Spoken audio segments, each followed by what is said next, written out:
Welcome to a Trucker's Mind podcast. I'm Eddie McGee. It's your boy K Fings. We're back, man. Episode 209. Yes, sir. All right, let's get right into it. All right, Keith just recently sent me a link to episode of Joe Rogan's podcast. The guest was Mr. Beast.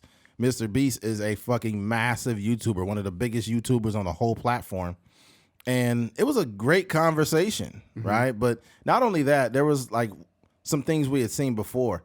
In the actual studio space that we work out of here, there was a sign. There was like a, what was it on the door, Keith? It said Mr. Beast Burger.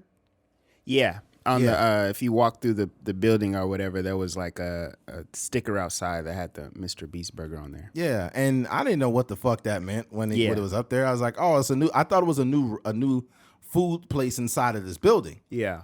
But it wasn't. It's basically Mr. Beast. Not only is he a massive philanthropist and YouTuber, but he also was able to get participating restaurants to carry products. And it was like he didn't need a restaurant to have the burgers go out of. And these burgers, like if you did a special order online, you could go into these establishments and they would make that burger for you. Mm-hmm. And I thought that's fucking genius, you know, and they still got that sign down there, don't they? I believe so. I guess the genius part about it is he's opening up a restaurant, but he doesn't even need a restaurant. No. It's like if we had maybe a Trucker's Mind mixed drink or something, or a smoothie or something at some spot. Yeah. And we just give them the ingredients and they order it through Grubhub or whatever, and then they pick it up at 100%. Like what I've just seen recently, I don't know how much this correlates, but they're selling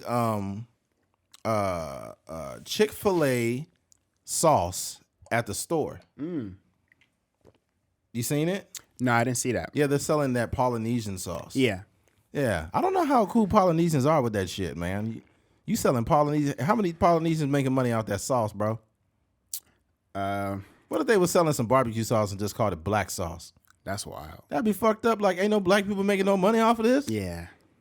I just had a thought the other day when I forgot what I was going out to eat or something like that. Yeah. And I was just I was in this like Jamaican spot, and I was just thinking like how we put the country or the ethnicity or whatever in front of everything, and how weird that is. You know what I mean? Because inside the Jamaican store, it was like Jamaican juice or something like that, and I'm just like y'all the Jamaicans. Like, why are you putting? They gotta let you know it's Jamaican products. I know it's going to sell my products, man. Let me put Jamaican everywhere. I knew it was Jamaican when I smelled the weed when I walked in. The Rastafari. Yeah, you know, once I seen that blunt in your mouth, I knew this was a Jamaican blunt. Oh man, I know it's probably some Jamaicans probably mad. Like, not all of us smoke weed, okay?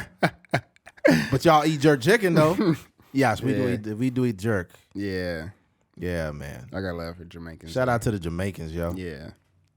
I don't think we have any. I don't think we have one listen from Jamaica, bro. Hopefully, man, we gotta get the. Yeah, we be talking Jamaicans on board. We be talking too much shit about Jamaicans, but they ain't listening to this shit. But yeah, Mr. Beast, man, he's a huge fucking YouTuber, huge philanthropist. And basically, when he had those burgers in the participating restaurants, it allowed them to not only stay in business, but there was a small cut of that he got, but it really helped out a lot of people. In addition to that, a lot of the views and a lot of the views he gets on his channel actually feeds people. It generates a lot. Basically what happens is, I forgot how he broke it down, but he gave out like thousands of turkeys. It was some crazy number, like 15,000 or some shit like that. Yeah. Well, he has the philanthropic channel, right? And 100% of the revenue to that channel goes to feed people. Yeah, which is crazy. He said when you watch that channel, you're actually feeding people. It's really genius because he's just leveraging his content, right? Because on the main channel, he has like 92 million. And then on the other ones, it's kind of broken down to like maybe like 50 here from the reaction channel and then 50 over here for the philanthropic stuff. But he's using that same formula from the main channel, which is like very engaging content, very like super creative, content, and there's always like some sort of crazy prize at the end. But he's just using that from the philanthropic side. So it's like giving away 1,000 turkeys, on such and such avenue in whatever place. And then people are like, dang, that's a lot of turkeys. So they're watching it like it's just a regular, YouTube video. But, he's kind of hacking the system to be a philanthropist, which is really dope. Is really dope. And it's really from the heart. And he said, like, when he gives people food, like, they wait in the line and they open their trunk, they put the food in, and then the people just drive off. Like, it's very discreet. Mm-hmm. Like, he doesn't want anybody feeling like bad for needing help. Yeah. Mm-hmm. But I think that's really dope, man. I think that's the biggest flex to me is that. Yeah. That's why I thought that's what I took away the most from it was I think it's dope that when you become a multimillionaire, the biggest flex is not what you're driving or where you live or how many chains you got on, but the fact that I can impact your life and be like, hey, you guys are struggling? Well, here's $30,000. Here's $15,000. I paid all your bills off for the year. Like, when you can do things like that, you're really changing people's lives. Yeah. So I think he's doing that. But his story, initially it's really interesting too. Even like, not to, because I want to switch the subject, but on a smaller scale, Crip Mac is doing something similar. What's that? Like, he'll go and buy 5-6 pizzas, and then he'll go to like the tents or like whatever in LA, and then he'll just give out the things, or he'll go buy some food and he'll tip the server like $50 or something like that. But it's just cool to see like people are genuinely like from the heart like doing these things. For those that don't know who Crip Mac is a Crip. He's really well known for being on No Jumpers podcast. Yeah. And he's got 55 on his forehead, or like on one cheek it's a 5 and another cheek is a 5. No, it's like a falcon over here. What? Mm-hmm. Really? Mm-hmm. It's a falcon? Yeah, like the football team. I didn't see that. Oh, it is? Mm-hmm. Holy shit. But he has a 5 on there, and he'd be like 55th Street, like 55 Crip, 55 Crip, right? But he's a Crip, super Cripped out. He's a Crip, and like he's probably done some horrible things, but he's got a good heart. You could tell, Yeah. So yeah, programmed. He's really programmed. Mm-hmm. But yeah, Crip Mac. Yeah, if you don't know who he is, just go to YouTube and look up Crip Mac, and you will be busting up laughing. This is pure entertainment. It's pure entertainment. You like the way he speaks is like you would think it's something like out of a movie. Yeah, like it's a joke. Like it's a joke. He's so serious. You're like, first of all, when I was coming down the street, you fired me. You fired me. I seen him over there. I wanted to keep it 55th. I'm gonna keep it 55th Street with you. I'm gonna keep it 55th Street. I'm gonna keep it 55th. Neighborhood Crip, and he talk like this with his hands. Yeah, it's like he's like, so what would you do if you found the right woman? Right now, it ain't no big booty shit. These big booty sitches ain't doing nothing for nobody. Nigga. 55th Street. I want a big booty sitch. I'm gonna put it in her asshole, bust her open on 55th Street. You find me? All the sitches love anal. Oh man, yeah, that nigga's crazy. Shout out to Crip Mac, man. Crip Mac it's funny. Like, I was just thinking about, like, we have ideas of where we want to go and people we want to like interview and stuff like that. Mm-hmm. And or even like I was just thinking like even like a little short skit or a music video or something, like having him in there would be so dope for the culture. Yeah, just like he just entertaining, and I think like you say, I think he comes from a good. I think deep down in his heart, he's a good person. He's just kind of like programmed because of the LA he was politics. He was giving away pizzas, and then it was a lady walking like, "Excuse me, ma'am, you want a pizza, cuz?"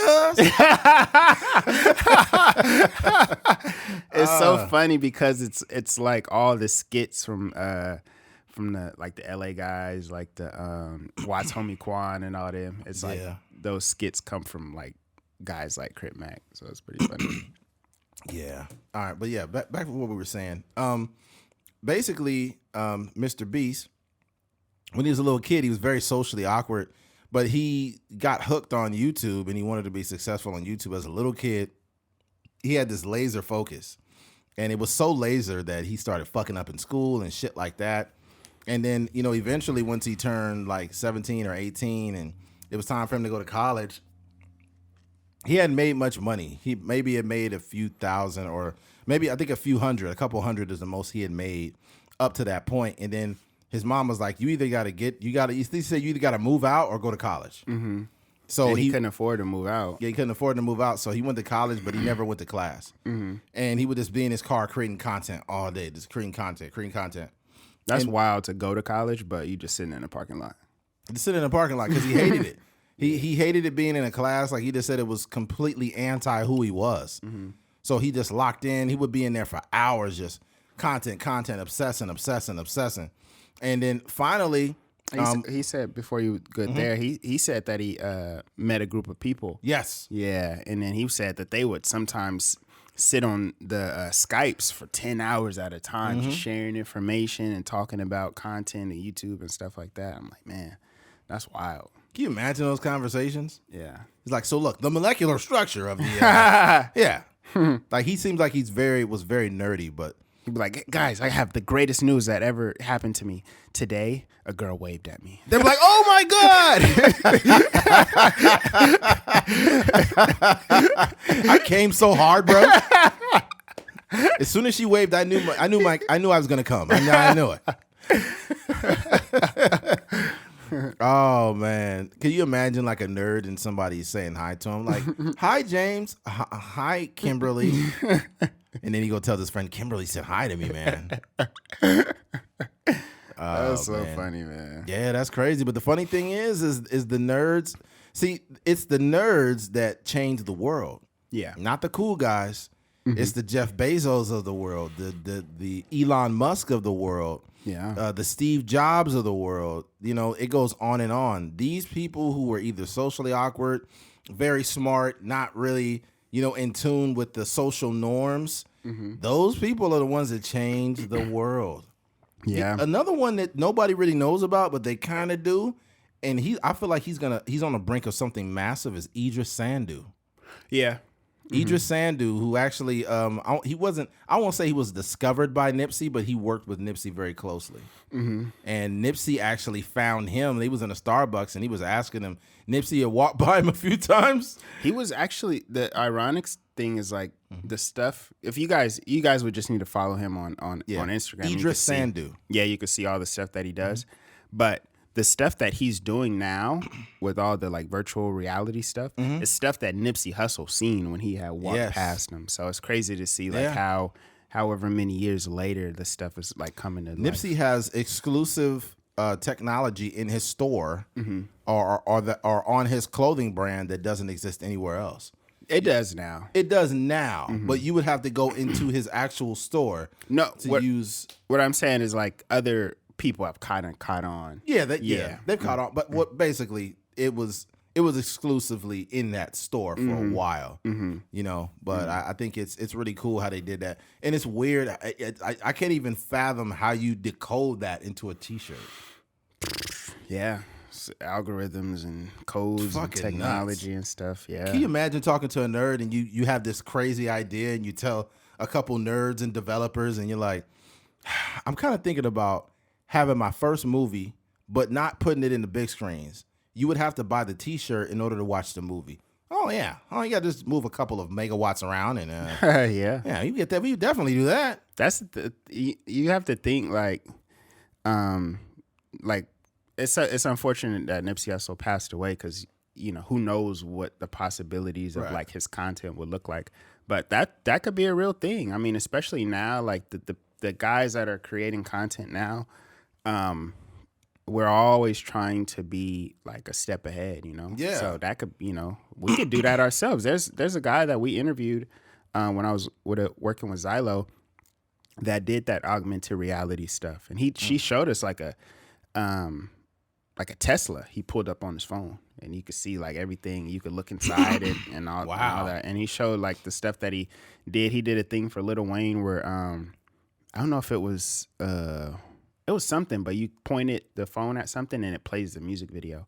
So who knows? Like maybe like we could do the same thing with a Trucker's Mind T-shirts where point the phone at it and it maybe plays a portion of the That- podcast or something. Turn that shit into an NFT too. Mm-hmm. Hey, what's hilarious is that guy that does those impersonations of Gary Vee. Yeah, I see those. Are you in NFTs? Bro, the one where he was getting head is hilarious. Is that all you see? What's he telling him? I forgot what he Oh said. my God, this guy's that's impersonations funny. are spot on with Gary Vee. If you don't know who Gary Vaynerchuk is, check him out, and you will be fucking laughing. Like if you find that guy on TikTok, he'd be like, "You need to eat shit for a fucking 5 years, and then eventually we get." Or do you do garage sales? Gary Vaynerchuk is a very interesting person Yeah. because he overly curses. He I think we shout out to DJ Reed, but I think his Gary V's sporting agency It's is his brother AJ Vaynerchuk.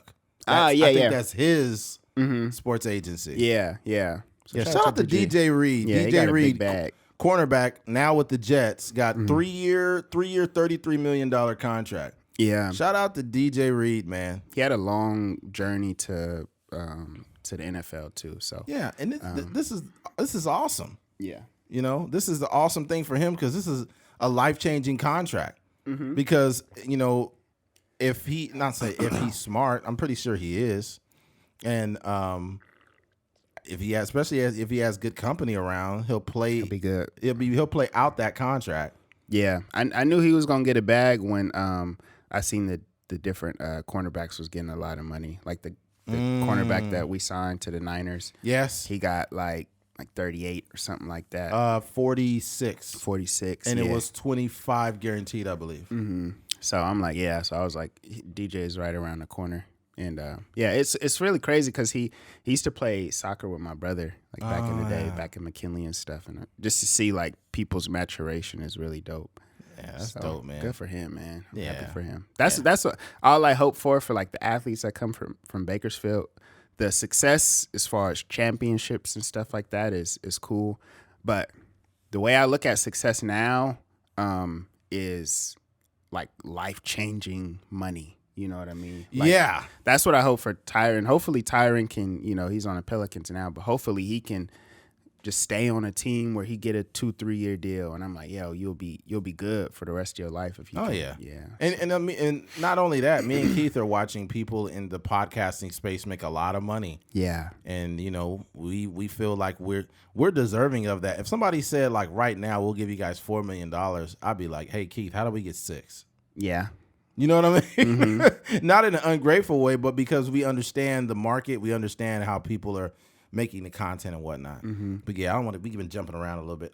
In regards to Mr. Beast, Mr. Beast was completely infatuated with YouTube to the point to where his mom was ready to throw him out or whatever. She was mad that he had a bunch of withdrawals and bad grades in college, but by then he had made $20,000 in a month. So all that obsession turned into him actually being able to make some money.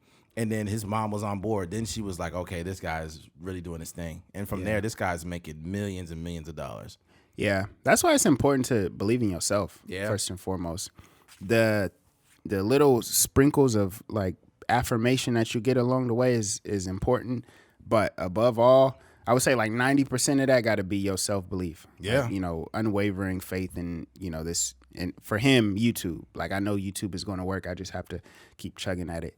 And literally like 92 million subscribers on one channel. That's crazy. It just doesn't even sound real. No, it doesn't. It doesn't sound real. The crazy part for me with this whole YouTube thing is that, like, say for who's the biggest celebrity, maybe like a Kim Kardashian or something, right?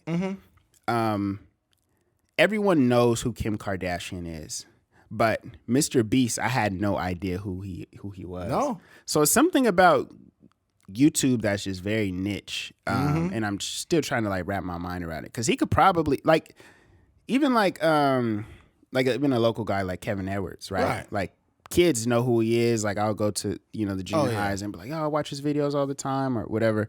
But then there's also another person where he could literally just walk past and they won't know who he is. I think that's dope though. Yeah. Like if I'm making if I'm Mr. Beast or I'm some other YouTuber and I'm making, let's say I'm making $40 million a year, but I could still go get a sandwich at Subway.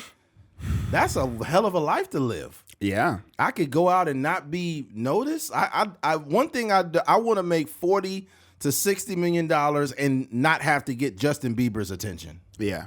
You know? Schoolboy Q was talking about that. Schoolboy Q was like, the dope thing is, no, I think Charlamagne asked him, do you feel like you don't get enough credit? Or somebody had asked him. He's like, yeah, but like, I kind of like it though. Because like, I can still go to Target and shit. Yeah. Like, he said he could like go and Target and don't nobody really know who he is. Yeah. That's crazy.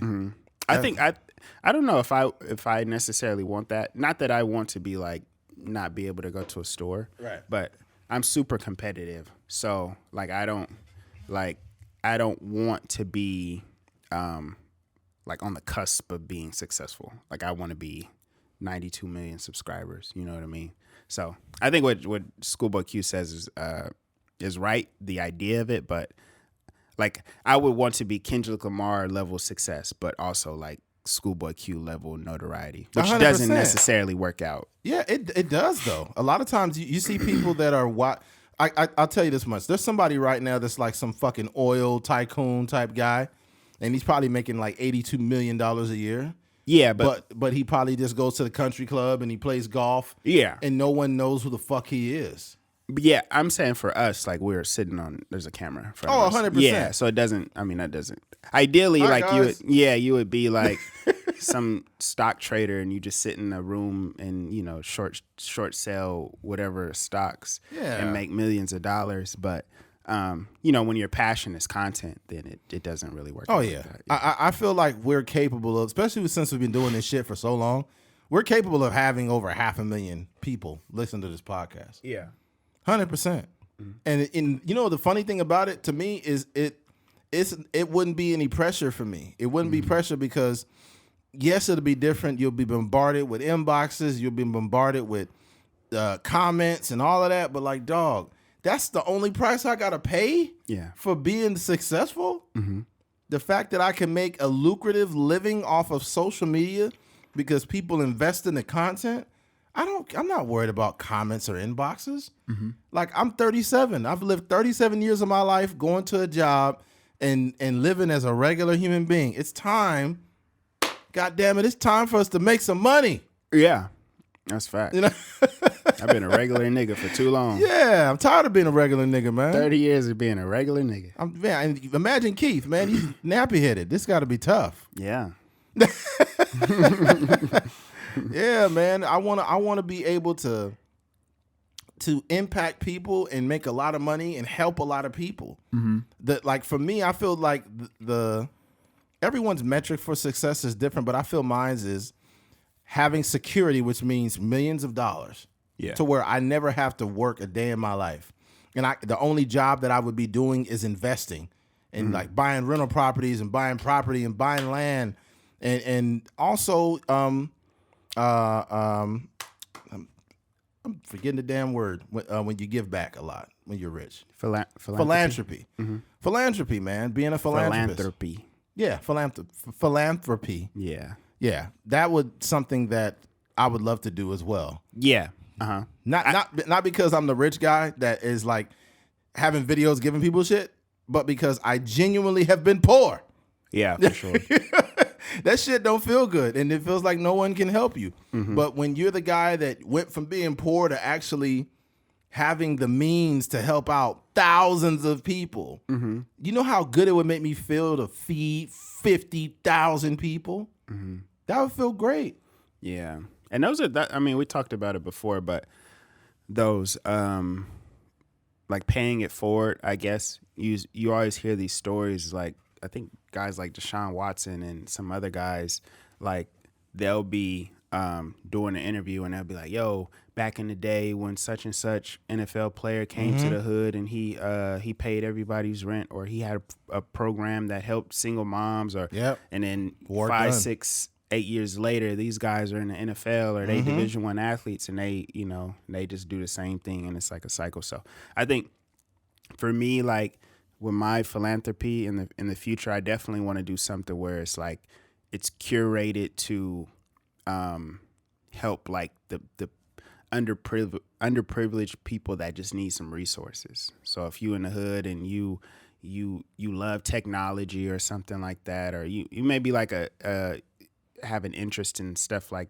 the smart store, like Nipsey Hussle or the Idris Sandu, stuff like that. But you don't got in the hood. You don't got resources to do anything outside of like play basketball, football, and just kind of do the norm. Like our vision is so boxed in. You know what I mean? Like even when it comes to sports, you know what I mean? Like wouldn't it be dope if we gave scholarships or like some sort of help to for black kids to go play soccer, like club soccer, something like that, or go play club baseball, because it's normal for us to go play Jack Frost here in Bakersfield or Golden Empire or whatever, but just kind of expanding people's minds as to like different things that they could do. So. Yeah, that's true. Hey, that's a good point.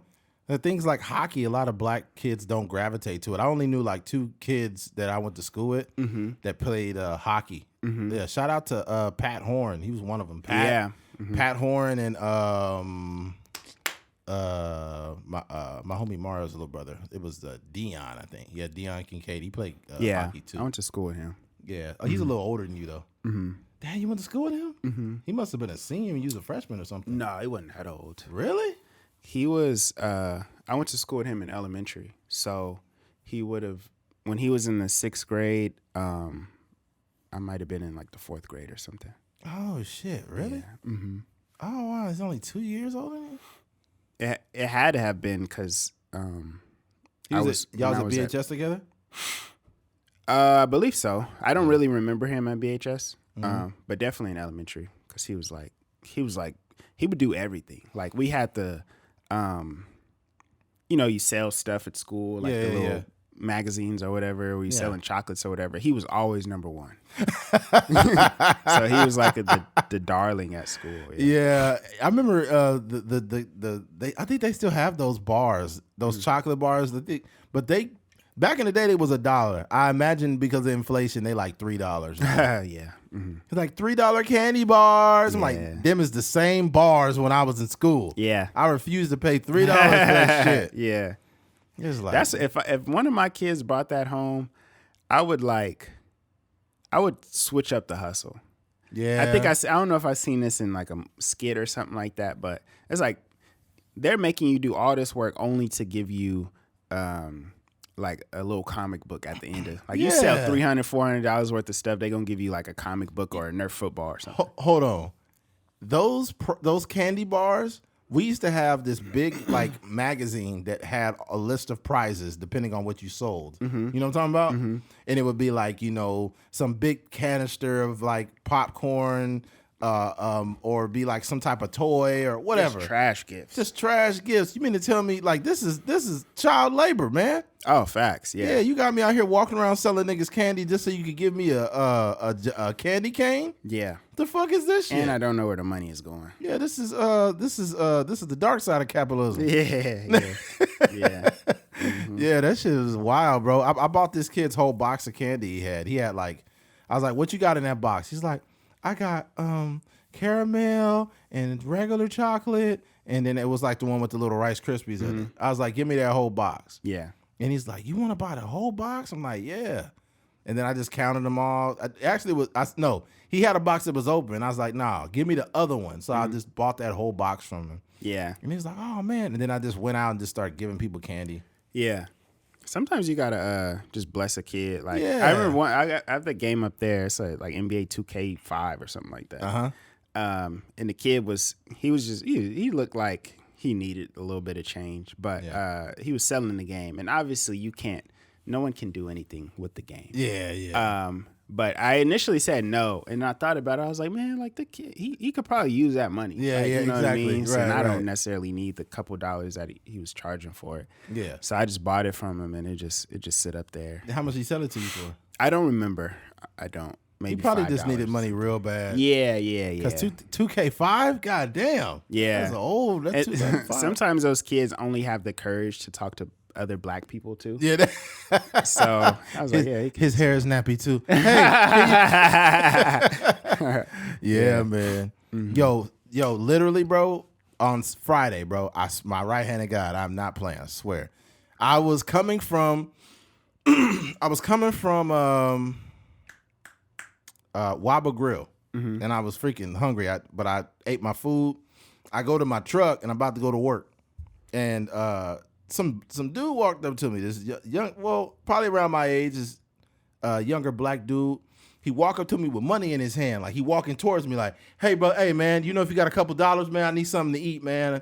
And I was like he kind of threw me off. I was like, I thought he was trying to give me money, and I was like, it was a great tactic because he walked up to me with money in his hand, and it was almost like not reverse psychology, but it was like basically telling me like I already got money, I just need some more. Extra. Yeah. So I was like, you know what? Let me open up my wallet. I had like $8 I gave him. He's like, "Oh man, thank you, man." Yeah. I think he genuinely needed food. Yeah. You know, but I think that was a good tactic that he used on me because that shit worked. That's how they do the tip jars. What you mean? Say you work at Starbucks or something, and they have a little bucket to put tips in. Somebody will put $2 or $3 in there, so it already like kind of entices people that, you know, because sometimes people don't like to be the first or the only person to give money, so it's like a psychological thing that I guess that works. Yeah, people be stealing them tip jars, man. Oh yeah, for sure. They're stealing them. Especially certain ones like at Starbucks. Sometimes they'll have the thing in the drive-through, and it'll be like sitting on the thing. And like the homeless people will come and just snatch it up. I remember McDonald's had a thing where they don't got it no more, but it used to be on the side by the drive-through window if you wanted to give money to like whatever like foundation, charity or something, right? And you just put like change in there. But then what happened is people start walking up and ripping it off the wall. That's crazy. It's like, God damn, how bad do your life got to be where you ripping a thing of change off the wall? Yeah, fuck. I get you hungry, but you can't be taking. They helping out the St. Jude's Hospital. Right. Yeah. It's ridiculous. They're like, "You got some change?" "No, I'm sorry, man. Man, I'll suck your dick, man." Oh, that's wild. They're like, "Hey, man, I don't need no head, man. Leave me alone. What the fuck, man?" That's crazy. This is some wild homeless guy. But yeah, there's that, man. Shout out to Mr. Beast. Shout out to Mr. Beast. Switching gears. There was a TikTok content creator that got fired for living at his job. And yeah, it's just, the TikTokers have been getting in trouble left and right. All right. End quote. "I moved into my work cubicle to get free rent, but got busted and fired." Okay. Basically, Chibuzar Imujofo, whatever his name is, must be an African guy, who uses the name Simon Jackson professionally, made a now viral video of himself living at his work cubicle, claiming it was a form of protest since he wasn't paid enough. The video has earned over 12 million views since March 8th, but in a follow-up video, Jackson revealed he was allegedly fired from his job at his job at the design of engineering consulting firm. In his initial viral video, hilariously titled "Check Out My New Apartment," the 28-year-old filmed himself setting up his desk with his clothes, toiletries, and other personal belongings. "I'm moving from my apartment into my cubicle at work," he declared in the voiceover. "They do not pay me enough to do both, so as a matter of protest, I'm just going to live at my job. And we'll see how long I can get away with this." So basically he did that. And then he says, but Jackson told the Post that while it was a protest, it was also a matter of timing that inspired him to live at work. He said he had to move out of his apartment because his lease was ending and the rent was going up. Since he was in a rush to move, no apartments had accepted his application in time. Oh man, that's fucked up. That's something you have to plan out, though. You know your lease is up. That's true. It's something you got to plan out, but it's also like if you don't have a place to stay, shouldn't you be quiet about you living at your job? Yeah. If it's the only place you got to stay, motherfucker. Only a few people would know that. This dude got he is at his job with like canned goods and shit like that. He got a bed all laid out. They fired him for it though.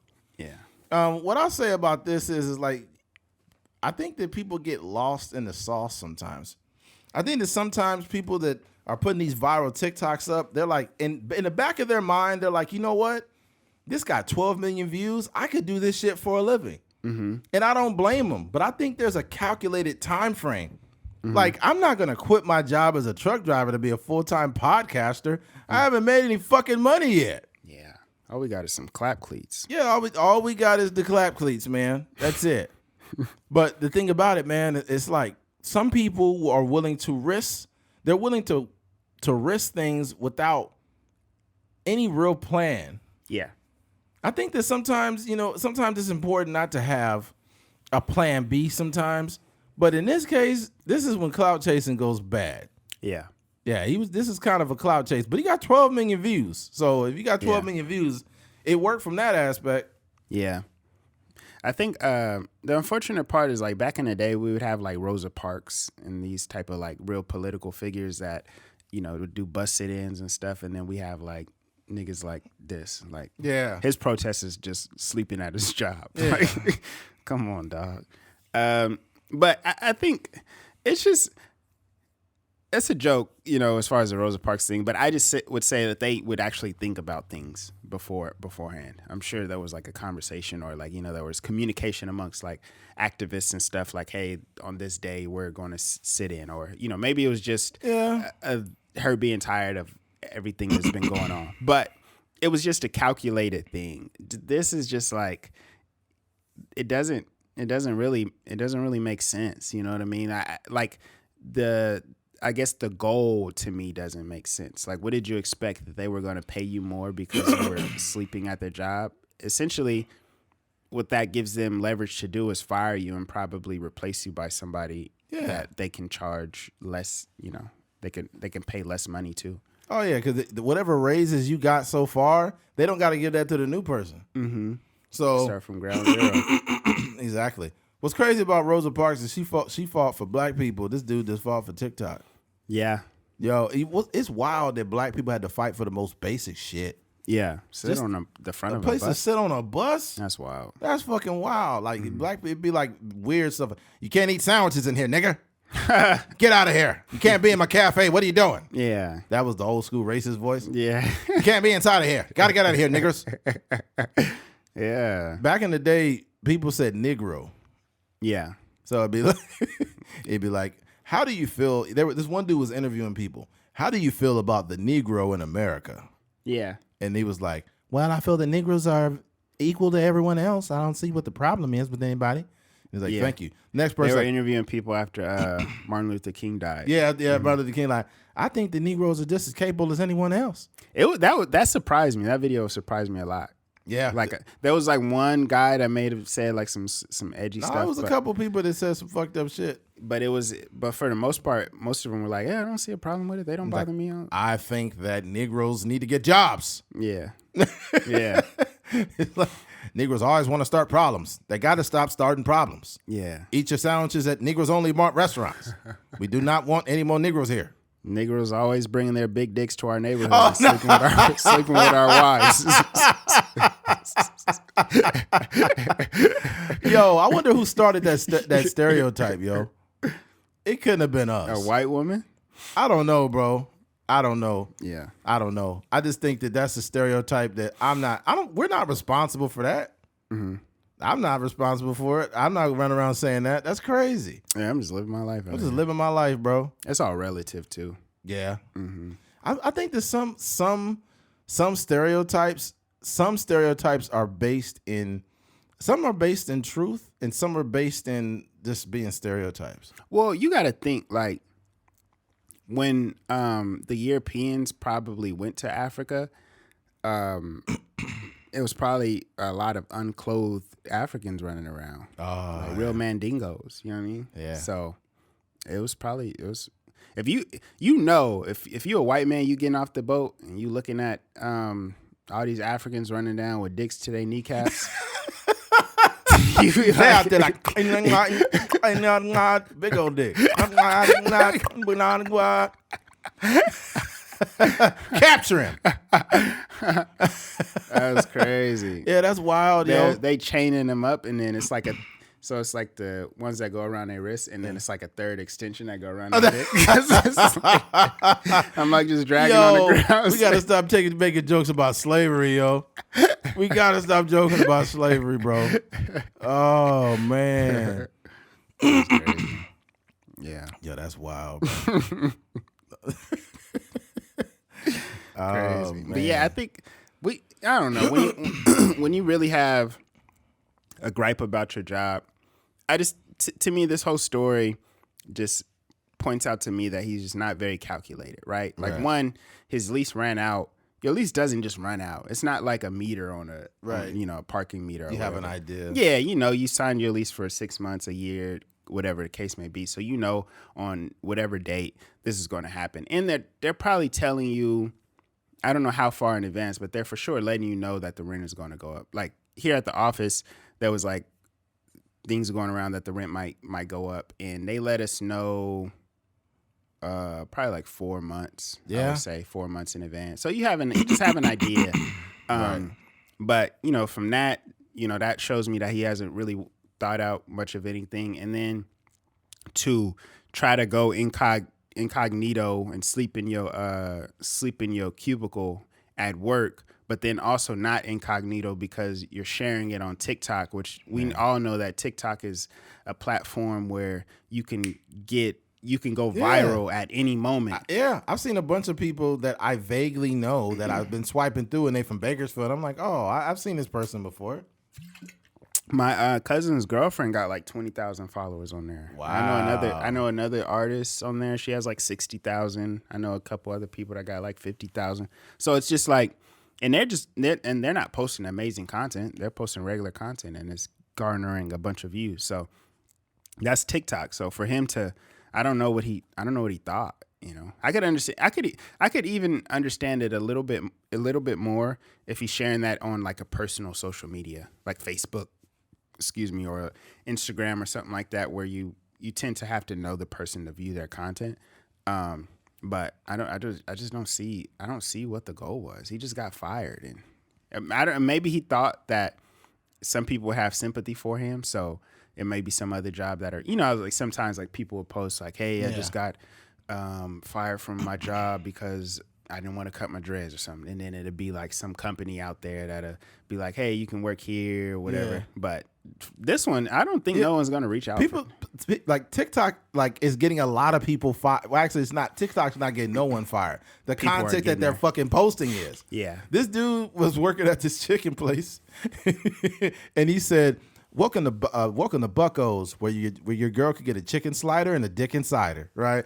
And that's hilarious. And then, I would have hired him. Yeah, but hold up. He did that on his lunch break, and he had the company stuff on. Yeah. And then he did another TikTok right after. Yeah, they just fired me, man, for no fucking reason. I'm like, dude, at least take the shit off. Yeah. If you want to work for free at a Trucker's Mind podcast, like, come on over. Yeah, imagine if you work at Taco Bell and you got a viral TikTok with you with a Taco Bell hat on and a Taco Bell shirt, and they be like, welcome to Taco Bell, where we'll change your life and fuck your wife. Like, you're going to get fired, motherfucker. Why are you doing this? Yeah. Why are you doing this, man? You shouldn't be doing that. Yeah. These people just young. Well, that guy, that's what bothers me about that guy too, is he was 28 years old. So he's not old, but he's grown enough to know like the consequences of doing something like that. Dang. So it's like, come on, dog. Yo, that's wild. Mm-hmm.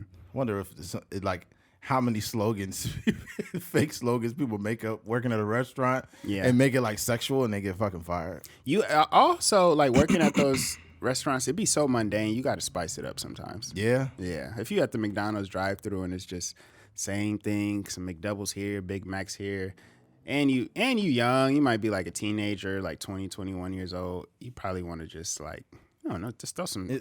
It's a really popular Taco Bell page. I think I follow it, but it's not the real Taco Bell. It's somebody that works for Taco Bell, but they have a mask on. Yeah. So they're hiding their identity in there, and they smart. be making all kind of shit for themselves. It's like, right now, I call this the Chalupa Extreme, whatever. And like the dude had Mexican? I don't know. Hispanic? I don't know if he was or not. He had a mask on. Mm-hmm. But he had like a chalupa inside another chalupa with cheese and beans and meat and all kind of shit. And he went on his lunch break and he made it look kind of good. I ain't even gonna lie. Yeah. Taco Bell is just like not a place I'm ever going unless I'm just, I don't know. I only fuck with the chalupas. That's it. Yeah. I smack Taco Bells every now and then. I know we never got those wings, which is unfortunate. Yeah, those Taco Bell wings. I think we dodged a bullet. Why you say that? I don't know, man. Because the Taco Bell wings from Taco Bell, people said this shit was good though. Yeah. People that had them said they was good. You remember Mike McDonald's had them? Yeah. McDonald's had wings. Not BK. McDonald's Mighty Wings. I do remember though. Them motherfuckers was good though. Yeah. What's in them? KFC got some decent wings. Really? Yeah. I ain't never had no wings from KFC. Pretty flavorful. Just the salt. That shit salty as fuck. Yeah, it's just a lot of salt. Yeah, that shit, man. Yeah, you can't eat out like that, yo. The more you eat out, the more fucking sodium your ass is getting. Yeah. You just gonna walk around bloated all day long. That is not the business, man. You got puffy face. Yeah, dude. That just keep you swollen and fucking inflamed. I'm about to start. I've been cleaning my shit up, but I need to get like some turmeric and shit like that. I heard there's some girl was telling me about this, like, cause she teaches like chemistry, and she was telling me about some like wet salt that she gets. Cause she was saying in the natural form, like when you get salt, it's supposed to be wet or something, but they like iodize it or something for grocery stores and mass consumption. So I might mess with that. She says she get it at like Trader Joe's or something like that. Wet salt? Yeah. What the fuck are you gonna do with it? You put it on your food. Really? Yeah. She's saying that's the natural state that the salt comes in when they're... And it's wet? Wow. Wet salt sound like freaky. Yeah. Wet salt. Yeah, wet salt. Thinking about some... I'm trying to think of something nasty. Hop on top. I want to ride. I do a Kegel when it's inside. Oh man, I was thinking about Meg Thee Stallion the other day, and a song came on of hers, and I was like, there's no substance to any of her music. No, of course not. It's just straight sex. It's just straight sex every song. Yeah. At least from what I've heard. I haven't done no deep dive into her albums or nothing, but yeah. I know you love this pussy, nigga. Yeah. Every song is something referencing her pussy in it. Yeah, some sexual thing. Something. I'd be like, dang, it's just a lot. It's a lot. We live a lot of life outside of sex. Yeah, you gotta chill out, man. You have to have some type of self-control, fellas. You gotta look, okay? Have some self-control. I know you like eating pussy, okay? I do too. But you gotta chill the fuck out, man. Yeah. Because this just overly sexualized stuff, man. Yeah. Yeah. Usually when we crack sex jokes, it's usually always some like from a satirical standpoint. We got real for a moment. What? I'm saying, like, now we switched it up on them and let's have a real conversation. Yeah, let's have a real sit down conversation with the listeners here. Let's give them some wet salt. Wet salt, man. Now you imagine they put that like in a porno. You like this wet salt, huh? You like that wet salt? Oh man. I imagine someone eating wet salt is gonna fucking make their blood pressure go up crazy. Because you don't know how many milligrams of sodium you're putting in if it's wet. I don't think it's that deep. What do you mean? I don't think you're going to get confused as to like... Yes, you will, because it's not dry.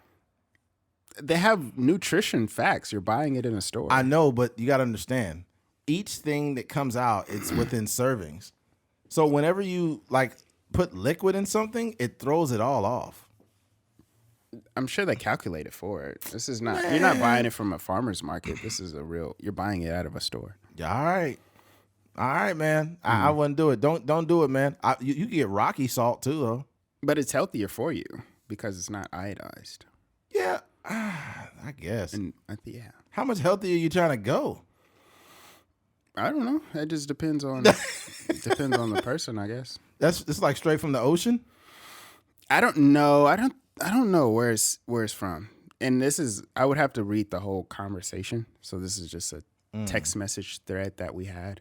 But yeah, she's just telling me about that. You ever seen like the salt lakes out in Utah? I have. They look like you could see the salt. Like in the ocean? I mean, not the ocean, but the Salt lake. Lakes. Mm-hmm. Yeah, you can see that shit. That's crazy. Yeah, I guess if you go out into the lake, you'll just float. Just because it's so salt, Mm-hmm. like so salty. So salty, you get in there, and you just fucking float. That's crazy. I just seen DJ Khaled on Instagram, and he was floating in the ocean. Really? And I just get so disgusted by his stomach. They don't want you to be fat. Yo, Charlamagne had me dying. He said he talked about freaking DJ Khaled motivated a bunch of people to lose weight, and he got to deal with Weight Watchers and didn't lose a fucking pound. And stop watching his weight. That's fucking crazy. Khaled. He Khaled is hilarious though. I'm a big fan of his his Instagram content, but when he be taking off his shirt, I just be like, ugh. Yeah. They said something about, and then he said something like, he had mentioned I don't like how he didn't go down on women. Oh yeah. I'm like, bro, so you looking like daddy, you not going down on your wife? Yeah, you got to do. And I'm just, you know how it goes. Like if you out of shape, you're not really putting it down in the bedroom like that. You're gonna get tired. Your wife is having sex with a beach whale, man. Oh my god. She got to keep putting water in your motherfucking blowhole every night. You ain't eating no pussy, Khaled? Yeah. Come on, man. That's they don't crazy. want you to eat pussy. Yes, they do. They don't want you to win. We the fattest. Oh my god. Shout out to Khaled, man. That's all funny. jokes. All right, switching gears. California, we may be possibly getting a $400 gas rebate, right? So it basically says Californians could soon get a $400 gas rebate. Oh, come on, you son of a bitch. Excuse me. There we go. All right. Democratic lawmakers on Thursday announced a $400 gas rebate proposal for every California taxpayer.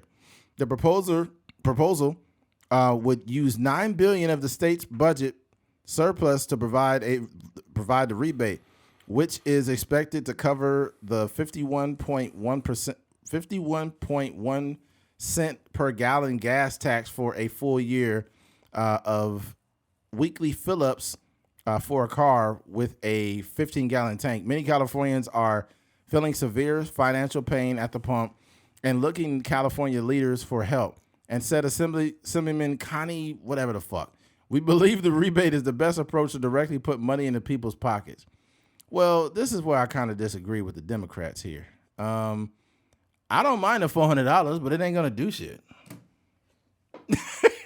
One thing I'll never do is turn down $400. Yeah, I'm not gonna turn that down. I'll take the $400. But the Democrats just want to kind of throw money at something. Is this going to be a continuous thing or just a one time? It's gonna be. You know how they do it, man. Yeah. It's just like when, and this is during any administration, not just Democrats, but in California more specifically, they're gonna throw some money at it and just act like like we ain't got a problem. Yeah. $400 ain't really doing much for most Americans. Mm-hmm.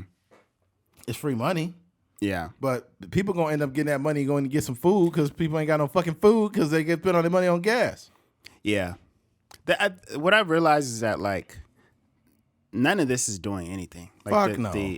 And not doing anything literally. It is doing something in terms of like it's $400 more dollars that you have to your name. But in terms of like life-changing finances, this is not doing anything. To really change somebody's life, you might need to give somebody an M. Hell yeah. And then that way they can spend a little bit, they can invest it over here, and then their money can start making money for them. But these little sprinkles of whatever that they do here and there, it's probably just to earn themselves a vote, next election. That's all it is. I think if you give the average person $1 million, they will spend about 80% of that million within a year and a half. Mm-hmm. Just because people will fuck it off. It's easy to spend $1 million. Oh yeah, mm-hmm. But I mean, if you're into building wealth for yourself, and you say, hey, you know what? Let me get about 4 or 5 rental properties. Yeah, get them cash, get them for like $120,000 to $100,000 each. Mm-hmm. Get them all renovated. Mm-hmm. Get them rented out, and you could make what on each property, depending on where it's at and how it looks. You probably get $1,700 a month here, $2,200 a month here. those numbers are like almost not realistic. You'll probably have to spend for like a rental property in Bakersfield, just like a single home, you might have to spend like 300,000, 250, somewhere in there. So you only getting, like 3 of those properties maybe. You know what I mean? Yeah. So even in terms of like making money or making wise decisions, spend a lot of money. You still gonna spend 750,000 fast, and it's up to you to be able to kind of manage that money. Yeah. So. 100%. But just the ability to invest is a privilege because most people don't have that money. Yeah. That's a lot of fucking money. You need money, but you also need money that you don't need. Like when I was there you go. When I was investing early on, I would get like a little $200 check from my job or whatever and try to put $100 into whatever stocks.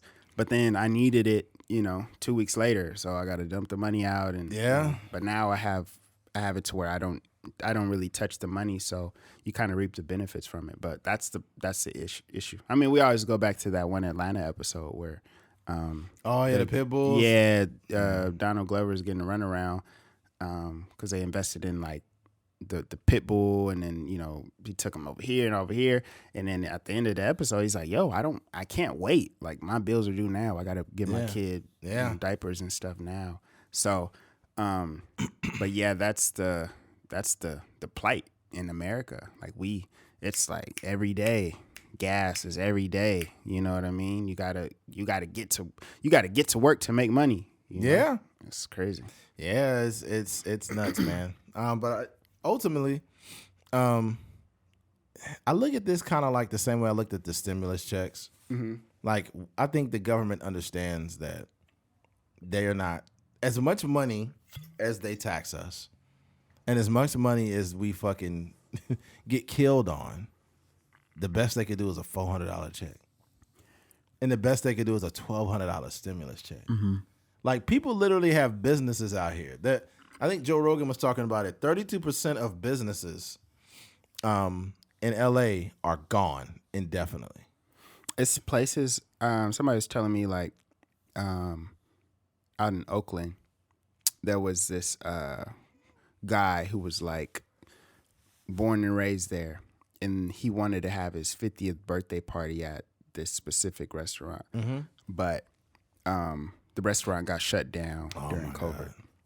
So it's like, so people have like places that have been establishments for years and years and years have went under, Bro, I seen something that kind of, I don't say it made me sad, but it kind of made me feel away. Bro, Hometown Buffet is done, bro. Yeah, I used to live over there, so I would pass by. Well, I didn't used to live over there, but I was like, "What the fuck are you talking about, man?" But my girl used to live over there. This nigga used to live in a restaurant. Keep sleeping right next to the fried fish. It was off of White Lane in South H, so I would pass by it like every day. Yeah, that's a trip, man. The Hometown Buffet. I used to go there after church on Sunday. I ain't been to church in a long time, but we used to go over there and go to the buffet. They have bomb-ass fried fish there. Mm-hmm. Yeah, they have some good food over there at Hometown. But I just think the whole idea of a buffet is done. I think it's only one buffet that's open here in town. Actually, it's 2. Carol's or whatever? Huh? Golden Corral. That shit closed, huh? Golden Corral gone? Yeah, that shit was nasty anyway. I used to like Golden Corral. They should have called that place Golden Trash. That's what it said. I was eating that Golden Trash. You was eating Golden Trash? I was eating that Golden Trash. You mad at somebody like, ooh, this shit tastes like trash. The only buffet, it's definitely like a Chinese buffet. That's still, I think it's still. The one it's a Chinese buffet that's kind of by us. The one that's down the street. You know what I'm talking about? Mm-hmm. It's the one that's over by that Chevron station. Chevron? Yeah, it's right next to the hotel. Yeah. I think I went there after my junior high graduation. I went there after my high school graduation. It was decent. Niggas be going to them buffets. It was decent. It wasn't nothing crazy. After your graduation, it's so funny. Like I won't say we normalize certain things, but like we have broke behavior. Yes. So it's like we got a lot of people. How can we feed a lot of people what? It's still expensive, low key, but we have a lot of people. How can we feed a lot of people without spending everything we got?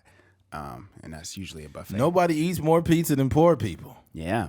Yeah. Especially that Little gotta Caesars, think. man. Yeah. My mom was we went to a Pollo Loco, and she had bought something, and she was like, she bought the little $5 meals. You know, they got the nachos and the little pollo bowl or whatever. Yeah, or the tacos. But they added 99 cents onto them now, so they $5.99. They not $5 no more. That's right. And my mom was just like, she was so, I wouldn't say she was distraught, but for just for the story purposes to make it more dramatic, she was like really distraught that it was like it had went up $1. Yeah. And then also she had spent like $2 more on something that they had coupons for.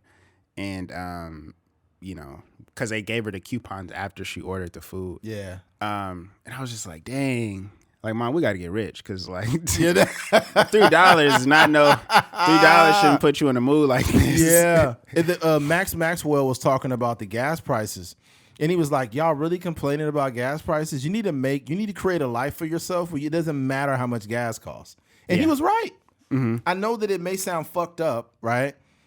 Because the average American is living paycheck to paycheck. Mm-hmm. The average American does not have enough money for a $500 emergency. Mm-hmm. The average American is not doing great, right? But if you go on social media, everybody's doing great. Everybody's balling. Everybody's got big titties. Everybody's got money. Yeah. Well, no, I don't know about the titty part. Some people got little titties. Yeah. Mm-hmm. Shout out to the little titties. Shout out to all the ladies that still got little titties out here, man. Man, shout out to this. Keeping it natural. Mm-hmm. That was a left field conversation. Yeah, but a lot of people ain't doing great. You know, truth be told. Yeah, man. But yeah, I kind of got. Yeah, Max and I think if I just scrolled across Instagram and I didn't know who Maxwell was, and I seen that, I would be like, what does he know? Yeah, like, why is he talking down on people? Right. But Maxwell is a person that is he's into real estate, wholesaling real estate and investing and stuff like that. And a lot of his time is spent teaching people how to move a certain way. He has a podcast where he'll interview different real estate people. So he's not speaking to people from a perspective of like, you know, hoarding information. He's a person that is like, hey, like you guys need to be more successful because somebody needs you to be super successful. Like he has a quote that I put on my, he actually posted it on his story. It was a quote. I would have to find where the exact terms, but basically to paraphrase it, it was like, you know, you need to be successful because somebody needs you to be successful. Facts. And, you know, he was a person that he wanted to be successful to help his mom and to retire his mom and stuff like that. Because I think they're Jamaican, if I'm not mistaken. I think his mom might be from Jamaica or Hades or something like that. And he was just saying like, you know, one of his goals in order to be, it was his why, I guess, you know, from Eric Thomas. It was his why. And so, yeah, man, we just got to make more money. Yeah. Can't have my mom out here complaining about $3. Yeah, it's just the unfortunate thing. And if you don't have money in American society, no one gives a fuck. Mm-hmm. No one cares. We already talked about this. Yeah. Like, no one cares if you're struggling. No one cares if you don't have enough money to pay for this or that. Nothing. Mm-hmm. There was a dude that talked about on TikTok. He said that the rent had just went up just astronomically. And he was like, yo, I mean, how can someone afford this? He told the landlord that. And then like some lady that was there that was doing business, she just literally looked at him with a straight face. And this is what she said. She said, I mean, it's not a bad option to move with family. You can move with family. Damn. She literally made a suggestion with a smile on her face saying that you can live with family. Mm-hmm.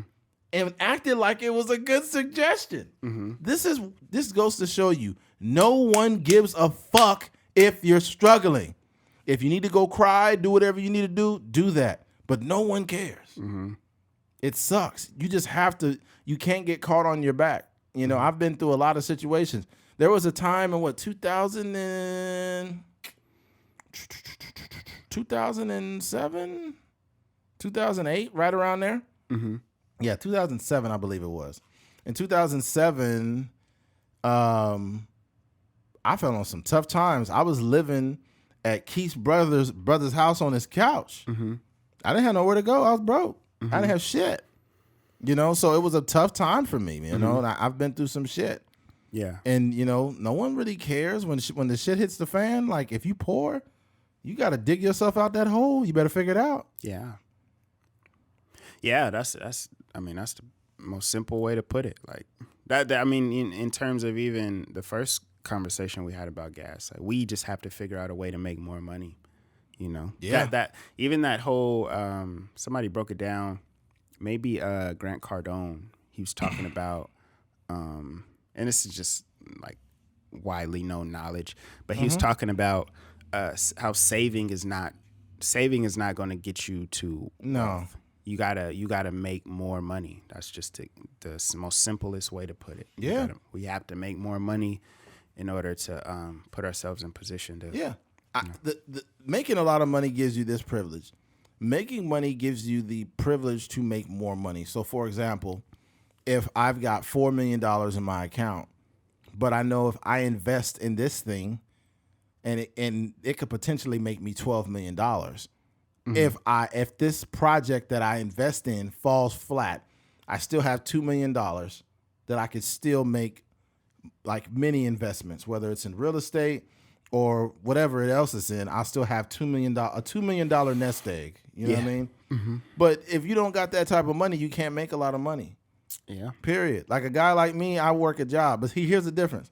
Before I was trucking, I had a lot of really, really, really broke times. Really, really, a lot of them. Mm-hmm. And then I got into trucking, and it didn't make me rich, but I make enough money to where I could sustain a decent lifestyle, right? And now the objective is to transition from this, being a truck driver, to full-fledged doing content. And it is a very difficult thing to do, and a lot of people would say that it's pure delusion. But I'm not delusional. I'm just confident. Mm-hmm. I'm confident in what me and Keith do as content creators, and we will be making a lot of fucking money. Mm-hmm. It's just the long game, man.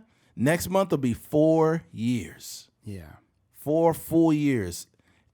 A weekly podcast without one missed episode for 4 years. When we get that bag, when we get that fucking money, I'm telling you right now, when we get that money, people are going to be like, how did you do it? Well, we didn't miss a podcast for over 4 years. Yeah. Yeah, it's pretty cut and dry, you know. And that's the thing, like, I always thought about like success in a way where I always thought that people were missing some of the information. Like when people always talked about, like, whether maybe it was a musician, like they'll be like, well, you know, I just worked really hard, or I did this, or I did that. I always thought that there was like a missing secret sauce that they weren't saying. But Polynesian sauce. Yeah, the Chick-fil-A sauce.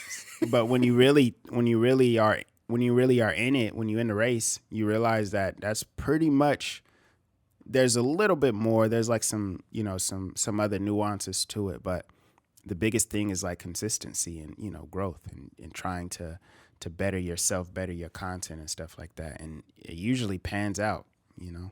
So yeah, we definitely are on the cusp of, you know, whether it's getting discovered, whether it's, you know, kind of building our own or having a moment for us, or, you know, just kind of still gradually growing in terms of like getting paid eventually. So, and doing this, like ideally, the way I think about stuff, like I be doing little stuff here and there, like helping on music videos and selling things online and stuff like that. But my ideal world is like podcast, music, film. Yeah, man. And I don't have to do any of the little photo shoots here or whatever. Like I could literally just focus my whole entire life on those 3 things. And that'll be good.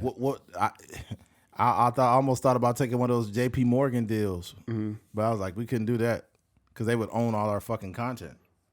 Wait. I'm basically confused. Content creators that basically get like it's almost like getting a advance. Oh, I did hear about that. Like what they're doing is like these JP Morgan people are investing in content creators because so many content creators are making money. So they gave this one chick so she could quit her job and everything. They gave her like almost like $2 million. But they keep most of the stuff on the back end. Yeah, they keep most of the stuff on the back end. It's like I'm not willing to trade my integrity for some money. It would feel great to get $2 million, right? Yeah. But here's the problem: if you own all my shit, how am I supposed to? That's like a bad record deal. That's a terrible record deal. But people are gonna keep signing them. Yeah, people need the money, man. They like, I'm tired of working this job. But here's the problem: this is when you would shoot yourself in the foot. If you sign that deal and it's for $2 million to be a content creator, and yes, you could quit your job, you made $2 million. Great. But imagine if the content that you made $90 million and you don't get to see that because you don't own your content. Yeah. That's gotta Or suck. if you made that money on your own, if you made the $2 million, but you made it over the course of 3 years and you just got an advance, instead of just playing the long game. Yeah. It's $2 million over 3 years is still good money. Yeah. I think what I would do is I think that me and you could structure a deal that would be like, look, we own 100% of our IP, right? We own the IP, but we could cut them in on something, but it wouldn't be content based. Yeah. In addition to us getting a small advance, probably around 100,000. Yeah. Yeah, so either 100 to 80,000. I mean, I don't need no advance. Yeah, Just we don't. pay me my increments, as Crip Mac would say. Yeah, what you mean? Like a what? Like a what? I'm saying, like, if we did an ad revenue based deal, like, don't give me no advance because there's stipulations that come. That's with true. That. Like, you got to pay that off. Yeah, that's what Jewel was talking about. But she said she took a very small advance, or no, she took She it just in. got rent. Yeah, she got it in increments. Yeah. A little 4,000 a month allowance or something like that. Yep. She did a real good job with that. That's what happens, like, with a lot of these musicians or artists. Like, they come, Meek Mill and these other guys, they come back years later, and I haven't seen a check. I haven't seen no money from music. But they got a crazy advance, 2 million, 3 million, 5. But the smart ones be the ones that, like, even Big Sean, he got a small advance. I think he's at like 20,000, something like that, 50,000. See, that's low. Yeah. He was going platinum. Like, all of his singles be crazy platinum. So Yeah. he paid all that stuff off so fast. I think the small advance the reason why I mentioned the small advance would only be based on the fact that it could upgrade our content. Yeah, for sure. So it basically would add more cameras. It would add more. We get an employee to do the editing for us, shit like that. That's where the small advance would come in. Yeah. But I get the fact that you wouldn't want to do the advance. You ain't trying to owe these motherfuckers shit. Yeah. Yeah, man. But also, that would come with lawyers and stuff like that to where they reading over contracts. It was somebody that had the dude from I think Conway from Griselda. He had and it's weird because that whole Griselda, they're like real family members. But he came out recently and he said that he didn't even read his contract when he signed it. Oh my God. And I think there's some tension involved because his family involved and his business, and that's a whole thing. But you gotta lawyer up out here. It's there's literally entertainment lawyers on TikTok now. Yeah, there's people out there that are just communicating about this stuff. So you can literally send a message to these people and be like, "Yo, I got such and such trying to sign me. Like, can you look at this contract?" Hey, by the way, if you have let's say, for example, it's just me and Keith and we are talking to someone at Spotify and they've got their lawyer. And then me and Keith are like, I don't feel comfortable doing this. Like, we need to find a lawyer. I know that me and you can find a lawyer in Bakersfield. Maybe not an entertainment lawyer in Bakersfield. You said what? An entertainment lawyer. You would need one specific for entertainment? Yeah, for sure. Because the way they, it's definitely sectioned off, Right. Like family law, and, yes. But entertainment, you need somebody that know the nuances of like contracts and stuff Got like it. that. Yeah, there might be one here. I shouldn't even say that, but most of the time, like people, actually, John from Beacon. Yes. Yeah. So one day I was in the studio with him and he called a guy on the phone, but he was from LA. So I figured I don't know if there's an entertainment law firm here in Bakersfield. Yeah. My thing is I'd rather reach out to them and basically, first of all, if you don't have the money to just pay a lawyer to represent you, in regards to these deals, I'm sure that they would go pro bono until they got a percentage. So, for example, he'd be like, hey, look, this is the story. This is what's going on. This is what we have going on. They're proposing at $7-8 million. That lawyer is going to be like, oh, okay, what do you need help with? You know? And it would only be pro bono until after you sign. Yeah. I just need you to represent me and basically explain it in layman's terms. Because I'm not going to know what that legal jargon means. Yeah. Yeah. I might, we might have to ask for a one-page, a fucking one-page contract. Yeah, some people do that. You know, it's a lot of that legal jargon in there that'll get you tied up. But some people don't even read that. Yeah. So most people that really complain, they're not even reading not reading it all. That because somebody is gonna. It's just like when you're buying a car, right? Right. It's like, hey, sign here, sign right here. This one, and then they're explaining it to you. Yeah. What this does is just make sure that there's insurance applied to blah blah blah, and then it's But I still take the time to read the shit. Yeah. I'll skim through it, or I'll just be sitting there. I think you were with me when I got my car. I think. I don't know if I was there. I might have dropped you off. Yeah, you might have. Yeah, I think you did. Yeah, but I do remember you were saying that. Like I read it pretty much. I was there for a minute. I was there for so long that the dude was like, "I'll be back, man. No problem." Yeah, because he was trying to do that. Like, well, this is basically saying this. And I read through it. I read through the shit, and I was like, if I seen some shit I didn't like, I'd be like, oh well. Or if I didn't, first of all, you're not gonna understand everything. It's not meant for you to know what the fuck it means. Yeah. But yeah, they're trying to trip you up. You said what? So they're trying to trip you up. Every car you buy is a big time loss. Every car. Yeah. You're gonna lose on any car you get. Any car. Yeah. I think the worst place to ever get a car is if you ever see those car lots that say bad credit, no credit, whatever. Don't ever go to those places. They just trying to take advantage of it. Oh yeah, they're gonna sell you a 2007 Mercedes Benz for $40,000. Yeah, yeah, because they're preying on people. They know you need a car, and they know your credit sucks, so that's what they're gonna do. Don't do it, man. All right, switching gears. A trans woman just won a swim meet in the NCAA swimming championship, and here's the story. Penn State swimmer Lia Thomas becomes first trans woman to win NCAA swimming tournament. University of Pennsylvania swimmer Lia Thomas made history Thursday by becoming the first transgender woman to win an NCAA swimming competition in Division I. But not everyone was thrilled about her victory. There were barely any cheers after she won. And some attendees held signs saying, "Save women's sports," in the stands at the Georgia Tech facility, protesting the swimmer who once swam for the men's team for 3 seasons. Thomas, who entered the competition as a top seed, finished the 500-yard freestyle with a season best time of 4 minutes. 4 minutes, 33.24 seconds. The race was close until the last 100 yards, with Virginia's Emma Wyatt finishing second at 4:34.99, whatever. I didn't have a whole lot of expectation for this beat, Thomas said. I was just happy to be here and race and compete the best I could. Leah did everything right. Trans swimmer Lia Thomas winning NCAA should spark a legitimate debate, not hate. That's just an opinion and whatever. Thomas began transitioning in 2019 with hormone therapy and followed NCAA and Ivy League rules. However, she faced scrutiny inside and outside the sport about if transgender women and girls should be allowed to participate in female sports. All right, here's my take on this.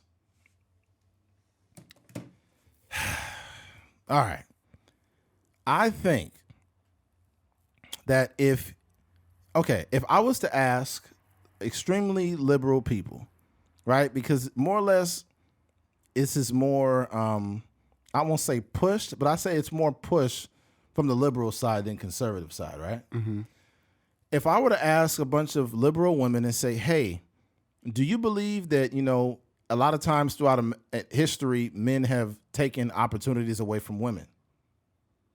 And more than likely, they would say yes. There have been a lot of men throughout American history who have taken it taken opportunities away from women. Mm-hmm. And these are the same women that will say trans women are women. That in itself is pretty hypocritical. But what I will say ultimately is like at some point we have to understand that we're creating a landscape that is kind of problematic. Now, what I'll say is if someone has came to the conclusion that they want to be trans, that's completely okay. But then the lines get a little bit blurred when you've been a man all of your life and you transition into a woman and you compete against women and beat them. I think that's a problem, dog. I do not agree with that. And the reason why is if you say you support women, then you cannot, if you say you support women, then how can you support someone who just transitioned and beat every woman in the meet? This dude was 400, and as a man, he was ranked 462. As a woman, he's number one. Mm-hmm. That'll tell you the disparity between men and women as far as physicality. Mm-hmm. Men have an unfair advantage because we have testosterone. This is not transphobic. This is science. Yeah. Science backs up the fact that men have an advantage because we have testosterone. And I mean, outside of the testosterone, just physically bigger. Yeah. You know, so your wingspan is bigger. I don't know how your arm length and all that equates to like a longer stroke in the swimming pool, but I'm Leah sure all of this. 6'4". Yeah. It's just like.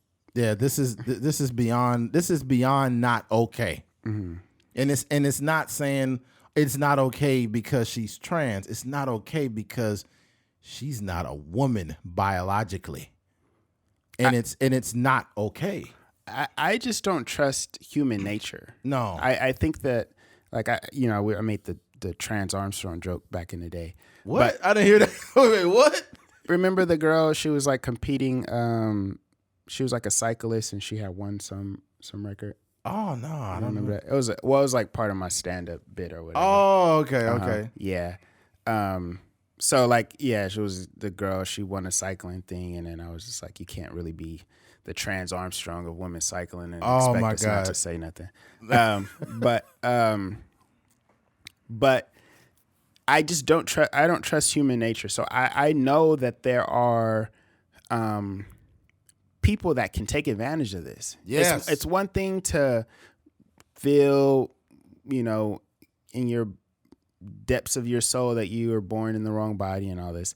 But, when it comes to competitive sports, I know that if I'm a guy, and I was like a pretty decent athlete, but I know that if somehow I was able to transition, like I would be able to dominate women's sports. Yeah. Like imagine you hooping, playing against women, or me hooping, playing against women, running track against women and stuff like that. Like I would be like, for sure, D1 athlete.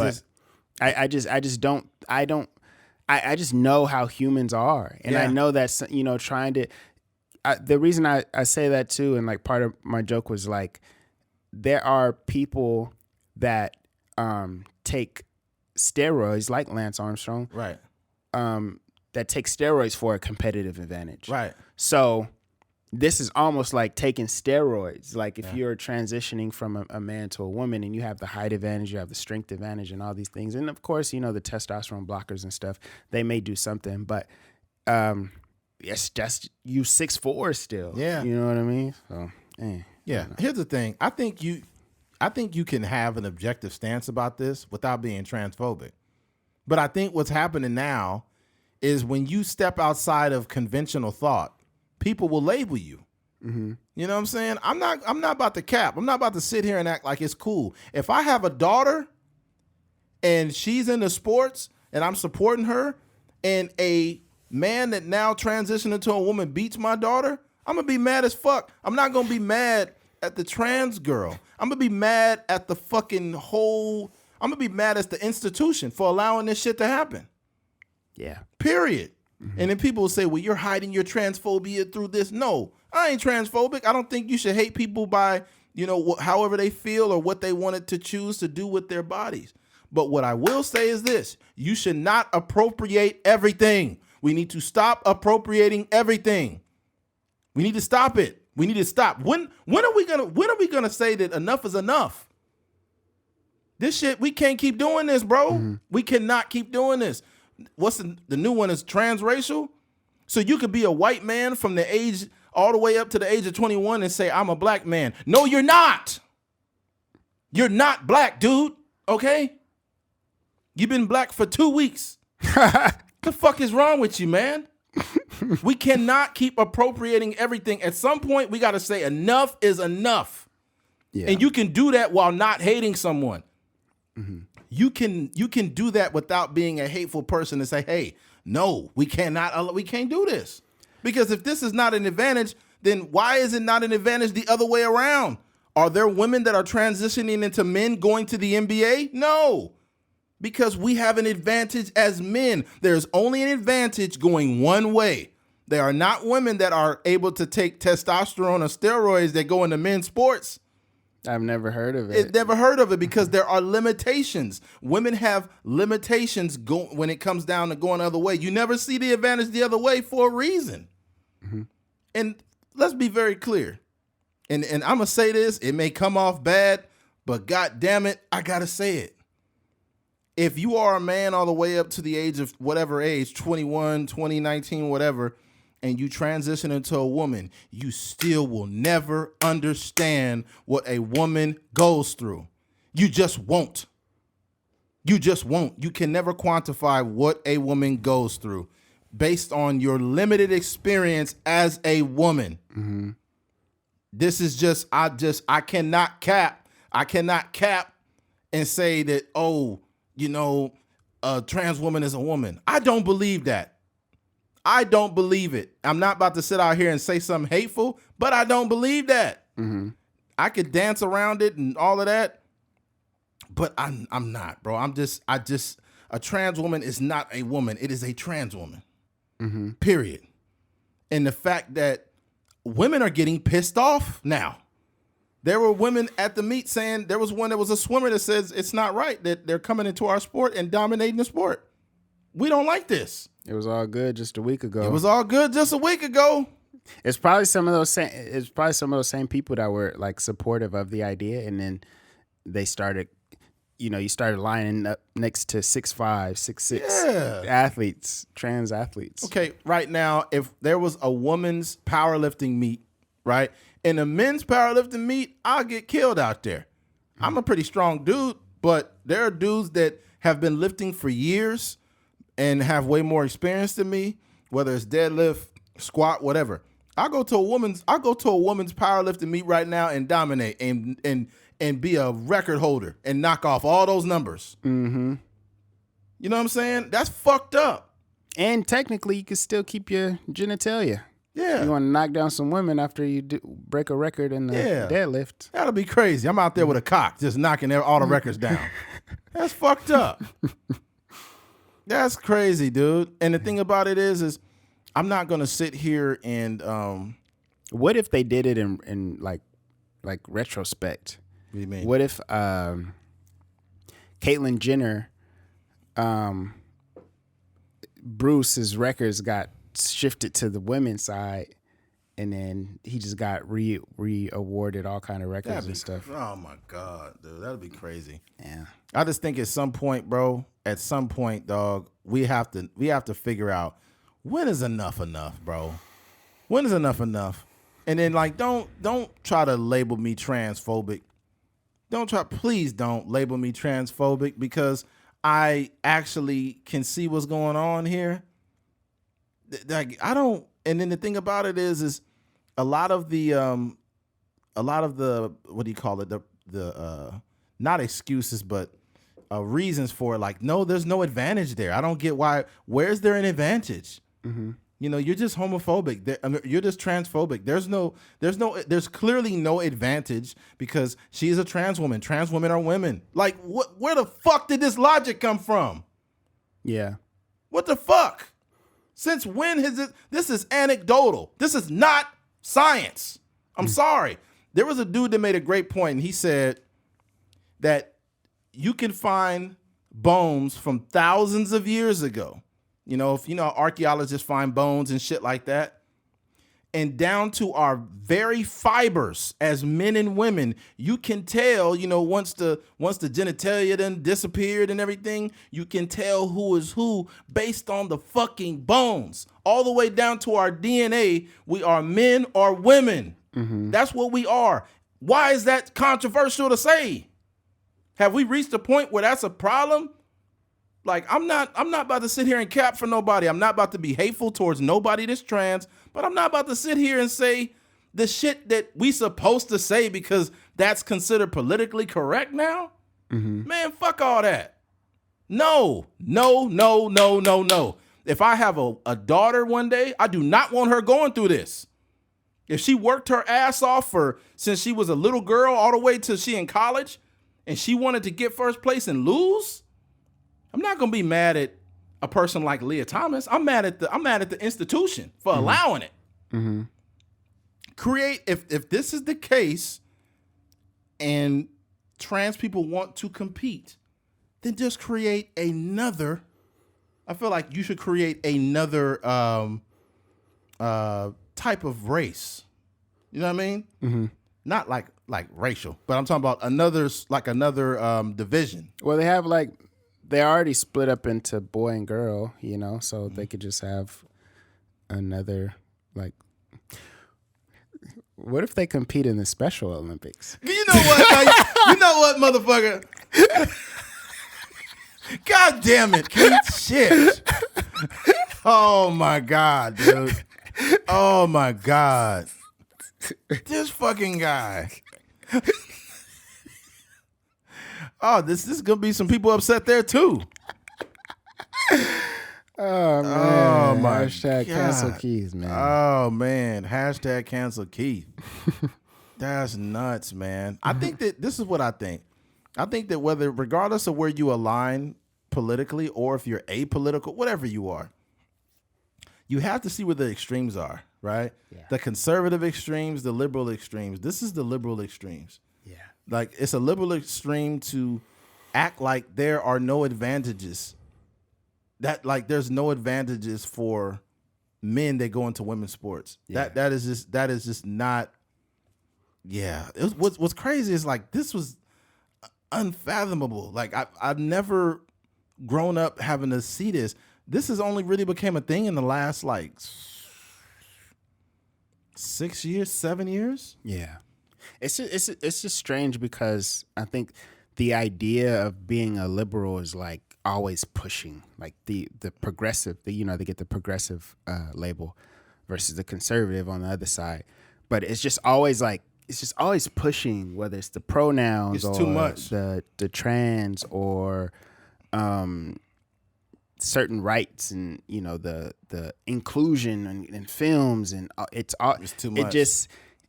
It starts to become I feel like there needs to be a organic acclimation to all this ideology. Yeah. But it feels like I was gonna say force it down our throats, but I don't even want to use Whoa! that term. But it feels like they're just trying to force these. Well, you can't force it down our throats because it's getting chopped off. Oh no! But it's one of those things that it just starts to feel unnatural after a while. Here's the most fucked up part about it. This month is National Women's Month. And then a trans woman won the race. Yeah. And here's the thing too. And here's another statement. And it was somebody having an argument on TikTok where the woman said, if a man said he doesn't like trans women, oh baby, you are transphobic. A trans woman is a woman. Hello. Yeah. I like women. Yeah.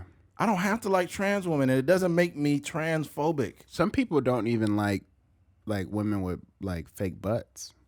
So it's I think it's comparable in a sense to where we all have our own tastes. You know what I mean? So if you see a trans woman and you realize she got breast implants and butt injections and certain surgeries and stuff like that, you may be obviously you're probably not attracted to them because they once used to be a man. But you're probably also on just a surface level. You just don't like the plastic and all that other stuff that's going on in there. Yeah, I don't think it's that deep though, because even a woman with BBL or plastic or whatever is still biologically a woman. Yeah, I'm just saying, like on a basic human level, like, you know, if they did want to throw that at you, you could be like, well, you know, it's not even that deep. I don't even like just fake anything.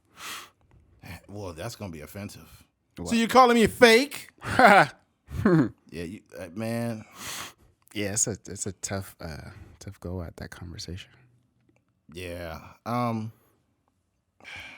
mean, look, man, it's a tough conversation when you actually care about how you're relaying it. Like you care about how you're putting your opinion out there, when you actually care, when you actually are not a hateful person, when you actually are not transphobic, when you actually are like, we did not misgender Leah once. We said, hey, she used to be a man.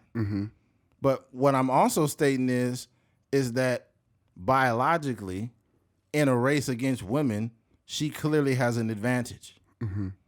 So if that's considered transphobic, then, I mean, y'all could just go ahead and unsubscribe, man.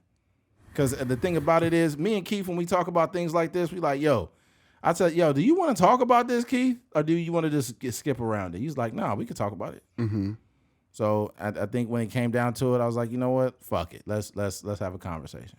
Yeah. This ain't the first conversation we had about the trans. Yeah. We said that we had I forgot what the other conversation was about. I think it had to do with the one trans woman in MMA that was just beating the shit out of women. I'm talking about, there was a trans woman, I forgot her name, but she was just cracking these girls' skulls, just fucking them up. That's not fair, bro. And it's just not fair. It ain't fair to women. If you say you support women, you cannot support this. You cannot support this. If you say you support women, you cannot. I'm putting a line in the sand right here. Okay. From now on, if you say that you support women and you watching women getting their skulls cracked in MMA, you watching them get outswam, okay? And what's the next one? Is track and field? What's next? There's already some in the track and field. Oh, there is. Yeah. You know where they won't go? Gymnastics. Why is that? Just because women have an advantage in gymnastics. Women as far dominate as too hard. Flexibility and stuff like that. Yeah, women dominate too much. And you got to be a little bit shorter. So, yeah. Throw these trans women in the sports that women have a distinct advantage at. There are certain sports where women don't have an advantage or disadvantage. I feel like NASCAR is probably one of them. Yeah, because Danica Patrick was doing her thing for years. Yeah, she was in the middle of the pack. Yeah, but I mean, she still was doing her thing. It's some motherfuckers that didn't be in the middle of the pack on average. Yeah, she was a girl that did it. Yeah, she sure did. She wasn't great, but she was cool. You know. Yeah. What's another sport? That's the thing. Like it just only comes up when it's a distinct advantage, when there's strength involved, speed involved. What I find weird though, and this is no slight to Brittany Griner, what I've noticed is her voice is extremely deep, and she is a woman. But what's seeming like what's going on is she is probably taking testosterone, and that's not okay either. And she's a woman. Yeah. You know, and when you listen to her in an interview, the voice is literally like a man's. Yeah. My issue is where do we blur the lines? Like things like steroids, anabolic steroids are illegal, right? How is it legal to take estrogen? I gotta use the bathroom. Oh, this guy, man. You good, man? Yeah, I'm straight. All right, Keith got to take a shit. He'll be back. You got that? Does it unlock? All right, cool. All right, well, Keith let me here alone to talk about the most wild conversation while he ran out to go take a shit. This is what he always does. I'm getting so tired of this guy. It seems like every other episode he's doing it. This is just ridiculous. I wish we had somebody that could sit in or somebody editing the podcast that could just hop in the seat. But no, here we are. Key's gone. He left a warm seat because he had to take a dump. Now he has hot dump butt in the seat and he ran out the fucking office. All right. Switching gears. Stop treating people like they're better than you. I was having a conversation with Keith earlier about this. I think as men, we have some weird, I don't know. I guess we feel inclined to do it. I guess it's considered like socially acceptable for us to almost reduce ourselves to build the women up in our lives. And we need to stop doing it. And women aren't the ones putting us up to it. I just think men are volunteering to, put themselves down. For example, have you ever heard a man say, "Oh, I'm so lucky to have you. Why? Like, I don't see how you put up with me," or men that say like, "Oh, Keith's back.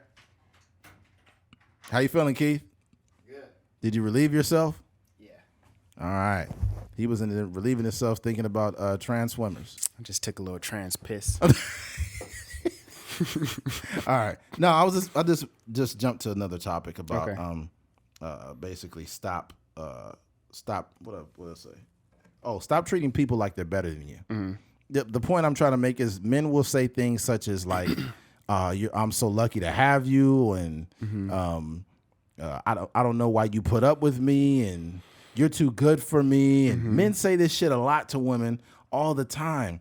And I don't think women love or hate these statements, but at some point they got to be thinking like, okay, like women want to feel like they've earned a prize too. In addition to that, I think as a man, like the women that you deal with, they should be lucky to have you too. Mm-hmm. And I think a lot of people, you don't realize this, and it may seem like something very small, but all in all, you're kind of reducing yourself each time you say these things. Yeah. And when you do this enough around people, they will start to believe that they're the catch instead of you. Mm-hmm. I don't ever want women feeling like they're better than me in a relationship. And I'm not saying I don't want to feel like I'm better than them, but I want to feel like I'm lucky to have her. Yeah. And she should be goddamn lucky to have me because I know what type of value I have as a man. Mm-hmm. But I just think you never really hear the other way around. You never really hear women saying like, you're too good for me.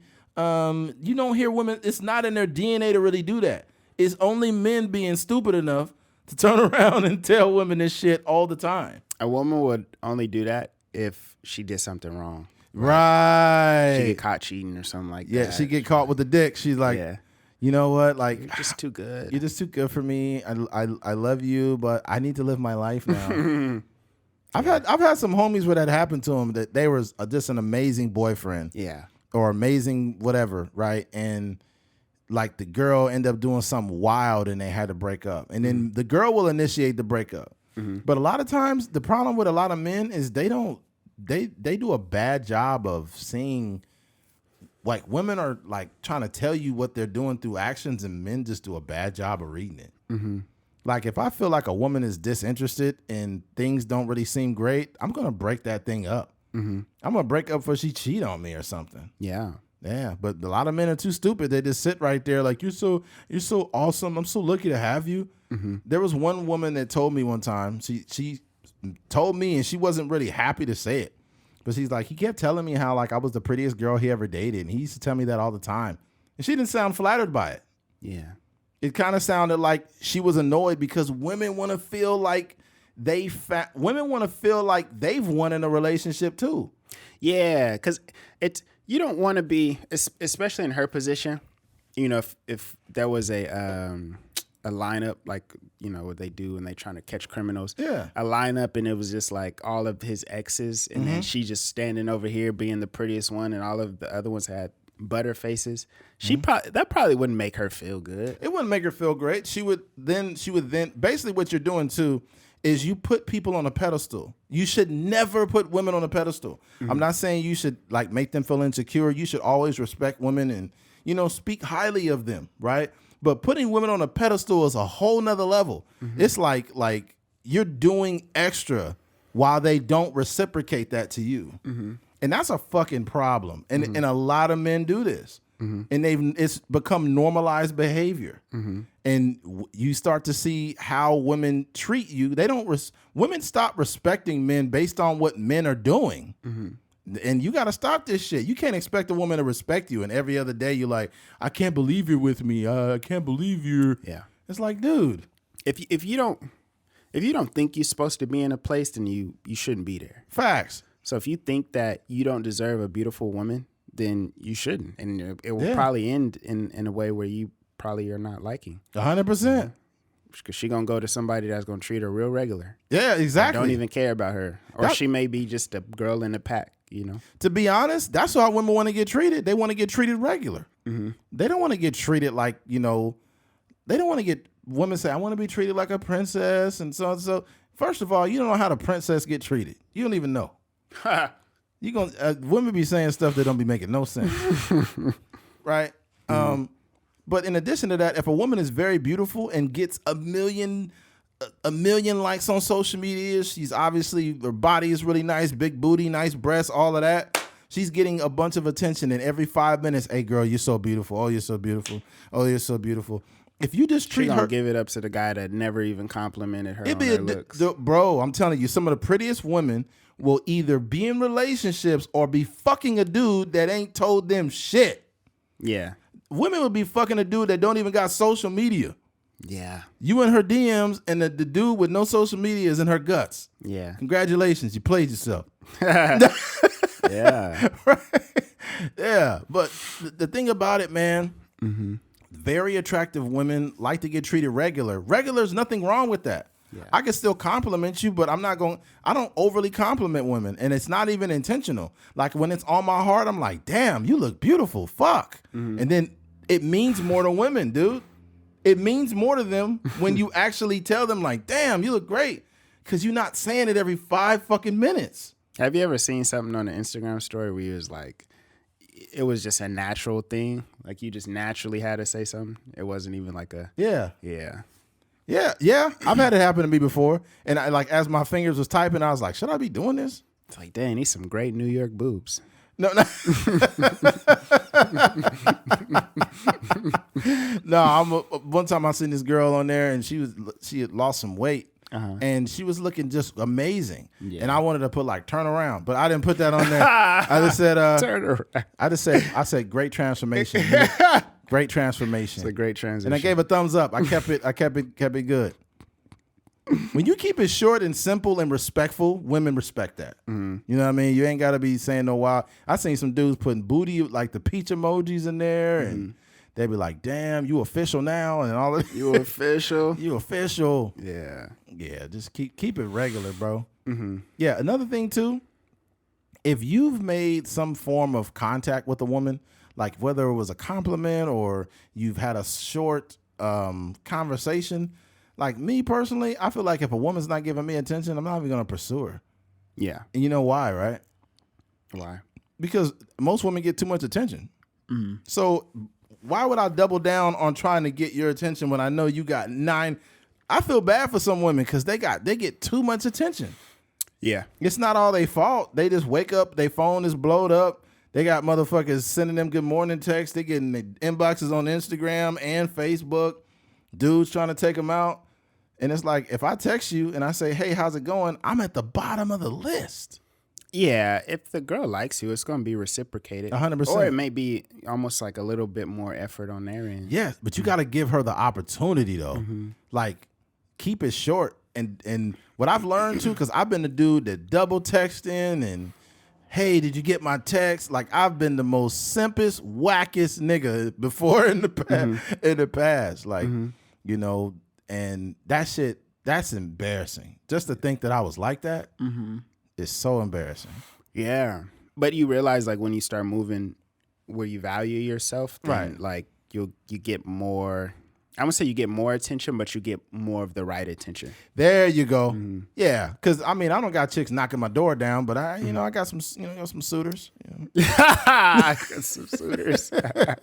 That's real. Yeah, man. You know, that's the thing, man. You want to get the quality attention. Yeah. You know? It just makes it so much easier to, like, you know, if y'all energy is on the same level and you trying to set up a date or a time to hang out or whatever. That's all I use text for now is I set up dates. You know, we'll initially text. It'll be something maybe no more than a few text exchange, and I'm setting up a date. Boom. Hey, me and you Friday night. Let's go right here. Oh, hey, me and you Saturday. Let's go right here. You know, whatever the case. And I give them the time and the place. Yeah. When a woman likes you, they will meet you. It won't be no excuses. If they say, I'm not sure, I think I'll let you know. Any of those, yeah, leave it alone. Leave it alone. I be hearing dudes complaining about women wasting their time or, oh, I think she playing games. Bro, we've gotten to an age where you should be smart enough to not be going through that anymore. Yeah. Whether it's that whole the friend zone shit too, that's your fault as a man. Yeah. You got to be able to like weed through the nonsense. I'm the type now to put somebody in the friend zone. You ain't beating me to the friend zone. I'm gonna put you in the friend zone first. First one to the friend zone is it. Oh, dang. Oh, man. That's funny. Yeah, that's hilarious. But I think just overall, like, I think men, I wouldn't say take back control, like there was ever an era where we were more in control, but I just think people have to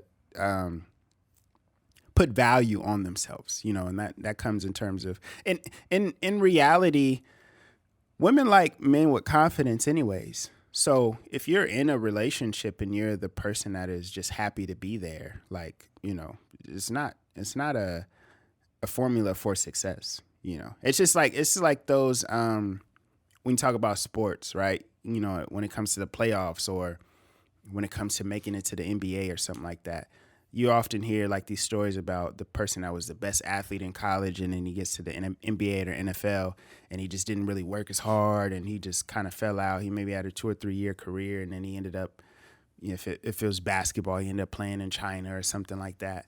But those tend to be the guys that are just happy to be there. But when it comes to like relationships, like you gotta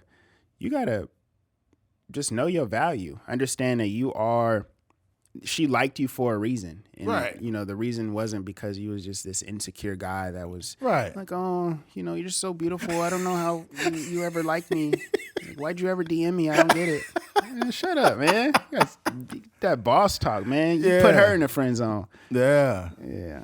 Yeah, you can't. The thing about it, man, is you could be, how would I say? You could be respectful to women. You could be, but you got to be very direct. Mm-hmm. What I've learned from my own simpy, weak ways of the past, like when you ask women shit and you say, yeah, I was wondering like if you had some time, like, you know, maybe we could hang out Friday if you wanted to do that. And it's like, you know how much uncertainty you just put on that woman? Yeah. Maybe, words like maybe, if you have time, I'm not sure. Stop doing that shit, man. Yeah. Like, she just a human being like you, bro. Yeah. You don't ask women. I've learned you don't ask women out, you tell them out. The worst they could tell you is no. Mm-hmm. And people will say that's not cool. You should value a woman's time. I value your time, but women make time for the men they like. Mm-hmm. And to go along with this conversation, like, stop treating people like they're better than you. When people go out, like, let's say they see Jack Harlow out, they're like, oh my God, Jack Harlow, I can't believe it's Jack Harlow. Oh my God, wow, I don't know what to say. I'm so nervous. And it's like, when Jack Harlow has enough people walking up to him like that, he's not flattered anymore.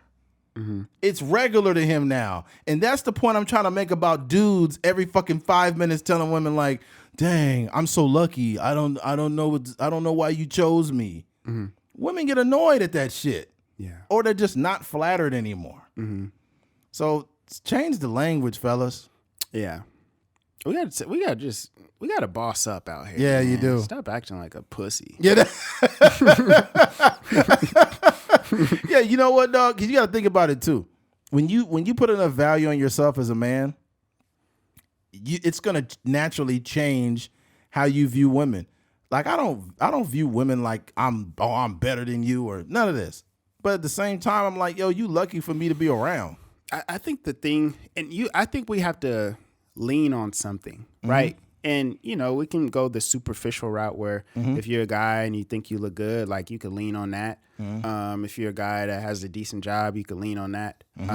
Or, you know, for me, I think I'm like very mentally stable. Yeah. So I can lean on that. So we just have to find something that we feel like is like top tier about ourselves and then just lean on it and know that in terms of your relationship, whatever you're bringing to the table is going to be like upper echelon. 100%. 100%. And not only that too, man, like when you have real self-value, I'm not talking about the fake self-value where it's like, you know, I'm a high value dude, like blah, blah, blah. I'm talking about you really got things that represent who you are. You've actually worked hard to be more financially, you know, good. You've actually went to the gym to have better health. You actually done all these things and you have social proof that, you know, not only that you can see and feel, but she can see it too.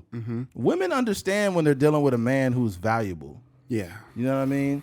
You don't have to, you just lower your value when you keep doing that shit. Yeah, and too, like there needs to be like a scarcity factor to your relationship. So if you keep telling your girl like, oh my gosh, you're so beautiful, I don't even know how you decided to date me. She knows that like ain't no other woman gonna give it up to you. Facts. Because you just happy to be here. Women need to be a little bit scared in relationships. You need to be worried if I'm getting some head somewhere. Yeah, and people say that's that guy that's toxic. No, it's not. No, it's not. Because truth be told, your wife, for all the fellas listening, you might be married or not, your wife knows if you could get some pussy or not. She knows it. Yeah. She knows when you walk out that door and you got that cologne on and you got a nice shirt and you kind of got a nice chest and arms, she's worried. It just keeps her in order. And same for the guy. Like if you know your girl is attractive and you know other guys are attractive, it kind of keeps you like make sure you're not cheating or nothing like that. It should be a little bit of fear both ways. You should both be having some, I'm not saying being scary, but there should be some form of fear to keep both of y'all in check. But if you're the only one that's like, I don't know how you put up with me, blah, blah, blah. She know you ain't getting no pussy, G. Ain't no pussy like that. She know ain't nobody doing it. She know that nobody desires you. And in a way that's making her lose attraction. Yeah. So it's like, come on, man. No, when I go out the door, I'll tell you this much right now. If you go out the door and your beard is trimmed up nice, and you got a nice cologne on, and you just came from the gym, so you got a little bit of pump in your arms, you know, your chest looking right, you know, and you already kind of tall, and you wore some boots, so now you like 6'5". Yeah. You know? Throw them Timbs on, man. Add your little. Throw them Timbs on, bro. Now you 6'5", and you going out, it's like, and then if you just be like real nonchalant, like, hey, babe, going out with the fellas tonight. I'll be back. She's like, wait a minute, where are you? Where are you going exactly? Like, where are you going? Yeah. And they'll just call you. They'll just call you out the blue. Like, and if you don't pick up, they'll be like, why didn't you pick up the phone? When women do shit like that, that's because they're afraid that you getting some pussy. Yeah, maybe I am. Even a good man, if you a good man and you ain't cheating on your lady, you being respectful, they still get scared because they know what they got. Yeah. Sorry. Yeah, I'd be hearing some stories. I'd be like, dang. Some of my friends would be telling me like the certain those conversations that they go through. Oh yeah. And I'd be like, dang, this is regular out here these days. But they know the value of the man that they're dealing with. 100%. 100%. And even women that are kind, they'll get out of character. Like they'll see a girl trying to like come up to you and low key flirt because women don't. It doesn't. If a wedding ring don't matter to women, you know how many married women? No, you know how many single women fuck married men? A lot, right? Yeah. So if you're there with your ring and some girl comes up and says something and giggles and she walks off and your wife see it, they'll be like, "Who the fuck was that bitch talking to you over there?" Because they know that even though you got a ring, these girls still will give you some pussy regardless. Yeah. It doesn't matter. It doesn't matter. I remember, I forgot who said that. I think I said it on YouTube. It said, if you want to get girls, just go out and get you a nice wedding ring. That's hilarious. I was like, yo, that's wild, yo. Yeah. Yeah, that ring to me means a lot. I get a wedding ring. I'm not messing with nothing. Yeah. You just got to keep your head down and stay committed. Stay faithful, fellas. It's just a better life. You sent me that video, I think, maybe last week or the week before. Yeah, The guy was cheating on his girl or something. Yeah, like that. we've said on here numerous times to tell men to stay faithful. Stop cheating on your girl. Yeah. Don't cheat on your wife, because if you do it, they will fuck somebody. And you will never know. Even from a mental health standpoint, like it's so stressful to. Well, one, your girlfriend is probably going to be insecure already, so she's probably going to assume that you're cheating. So one, you shouldn't cheat because you're just validating something that she thinks is going to happen already. Right. You know, you would probably feel much better like knowing like your dick is in your pants when she thinks 100%. But two, like it's just so stressful, man. You got to hide text messages and you got to like delete DMs and all these. And if you got a family, it's definitely not worth it. You about to throw away everything for some pussy, dog. Like you take a moment to think about it. Yeah, exactly. But then what you got to realize too, bro, if you did cheat on your wife, make sure you take a look at your wife and just like take a moment to look at her, right? Your wife still got ass, bro. She still got she got a nice rack, and she's still very hot. So when your wife go out to work, there are it's probably, even if she go to work, it's probably at least 20 dudes at the job that want to fuck her. Yeah. Yeah, sure. Bro. If your wife happens to work with dudes and you cheated on her, bro. The guys that get the vulnerable women be the ones that put in a little bit of work already. It may not be like real active flirting, but it just like regular stuff. Yeah, like asking her how she doing, asking about the kids and the family. Yeah, that'd be the same one she give it up to. There are men at your wife's job that know exactly how to manipulate women. They've already fucked like 7 of them. It's girls that come to work. But I know dudes like this. Trust me, I know dudes. For me, this is some corny shit. This is not cool to pick up on vulnerable women. That's trash. But I know a lot of men who have done it. And what happens is, this is how it starts off. It starts off with the woman complaining to the dude.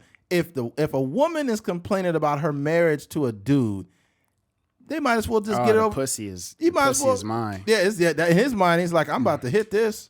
It's hard. I already got her complaining about her man. Oh, it's easy. Yeah. Easy money. And here's, by the way, she's not gonna complain to a dude she's like not interested in. Unless the dude, well, that's not true, because the dude could be gay, because women have gay best friends at work. Yeah, we talking about. But she knows that if you're a dude that, you know, you pretty handsome, you got big arms and a nice chest, and you work out, and you got nice cologne on, she know that you want some pussy.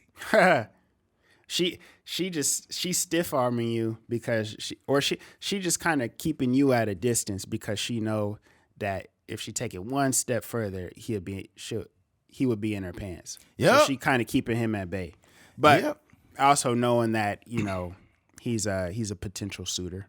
Yeah, definitely. If it is not him, it's somebody else that you have no idea. Yeah. And see here, you know, the crazy thing is, if you cheated on your wife, right, and you made that mistake, and you committed that cardinal sin, and you go to a grocery store one night, and you and your wife are getting some popcorn or something, you're about to watch a movie, and some random dude that's like 6'2", handsome, sees your girl. Oh, hey, Amber, how you doing? She's like, oh my God, hey, what's going on? And then they just kind of like part ways. That same dude that seemed like that was just an innocent exchange, that dude was fucking your wife like 2 weeks ago. Dang, that's scary. Yeah, man, it's scary, but it's a real thing. That's the thing for me, is like, you got to cheat on me first, because I'm not gonna be the one that's like thinking it's all good. Like, hey, baby, I'm so sorry. Like, you know, you could check my phone, whatever the case. I'm a changed person now. And then 2 weeks later, she can dig down by Tyrone. First and foremost, fellas, you gotta have enough balls to, like, if you gonna cheat, bro, and your girl catch you, just break up with her. Just break up with her. Let her go out into the world and actually find a man that's she don't want to break up. Huh? She might not want to break up. Well, maybe she might just want to get mad for a couple days. Well, the thing is, she might not want to break up because she want to stay with you and go get some revenge dick on purpose. You better off breaking up. Yeah. Yeah, you get busted. Just let her go find a man that's not going to cheat on her, that's man. Tough. Yeah. That's tough. Just let her go, because I forgot. Just don't cheat, man. Yeah, don't, man. We too old for that now. I could see if you was in your 20s or something. Even then, it's not cool. But if you're younger. Yeah, if you're a younger man, then I get it. But when you like, come on, man, I'm 37, dog. What I look like out here cheating? Yeah. And I'm in 30, 37. We only get a few more chances out here. That's a fact. No, that's a great point. Yeah. Like at this age, when you get a good woman, bro, I'm talking about you 30, I'm 37. At this age, you get a good woman, bro. If you blow it, you probably done for. Dang, that's so scary. Yeah, you bet. You are probably done for, bro. Because, bro, if you 30, like you my age, you 37, and you cheat on a girl, and she was like the best woman you ever had, you could get another woman. That'll be easy to get, but the one like that, like one of those, nah, they don't. That come once a decade. Nah, I feel like. I got some homies that got really good wives, bro. Really good down home women, right? And it's like, bro, you realize how rare those women are. Yeah, very rare. And then, but even it is rare, but it's also a compatibility thing. Yeah, because there are some women that are like very like genuinely nice people, but they may not. You may just not like mesh with them on a personal level.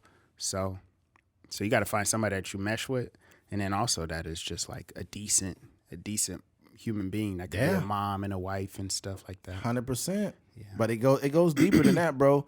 I think as men, you need to procreate with decent women, because if you have kids, more specifically a daughter, you need a good role model. You can't just be getting anybody pregnant. You need to have a decent woman so she can be a role model to your daughter. You know how many women out here hate men and it's really based on the fact that they daddy wasn't no good?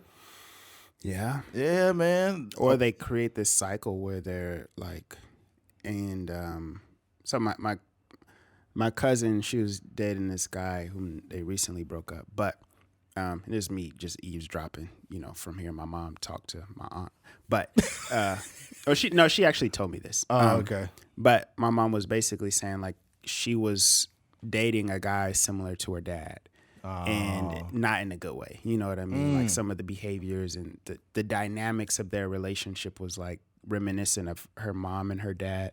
So it's like, when you kind of are raising like a toxic thing, you kind of like look for certain things that like you're not correcting or you're not reparenting, or you're not trying to step away from the toxicity. You're just kind of like creating a cycle. Yeah.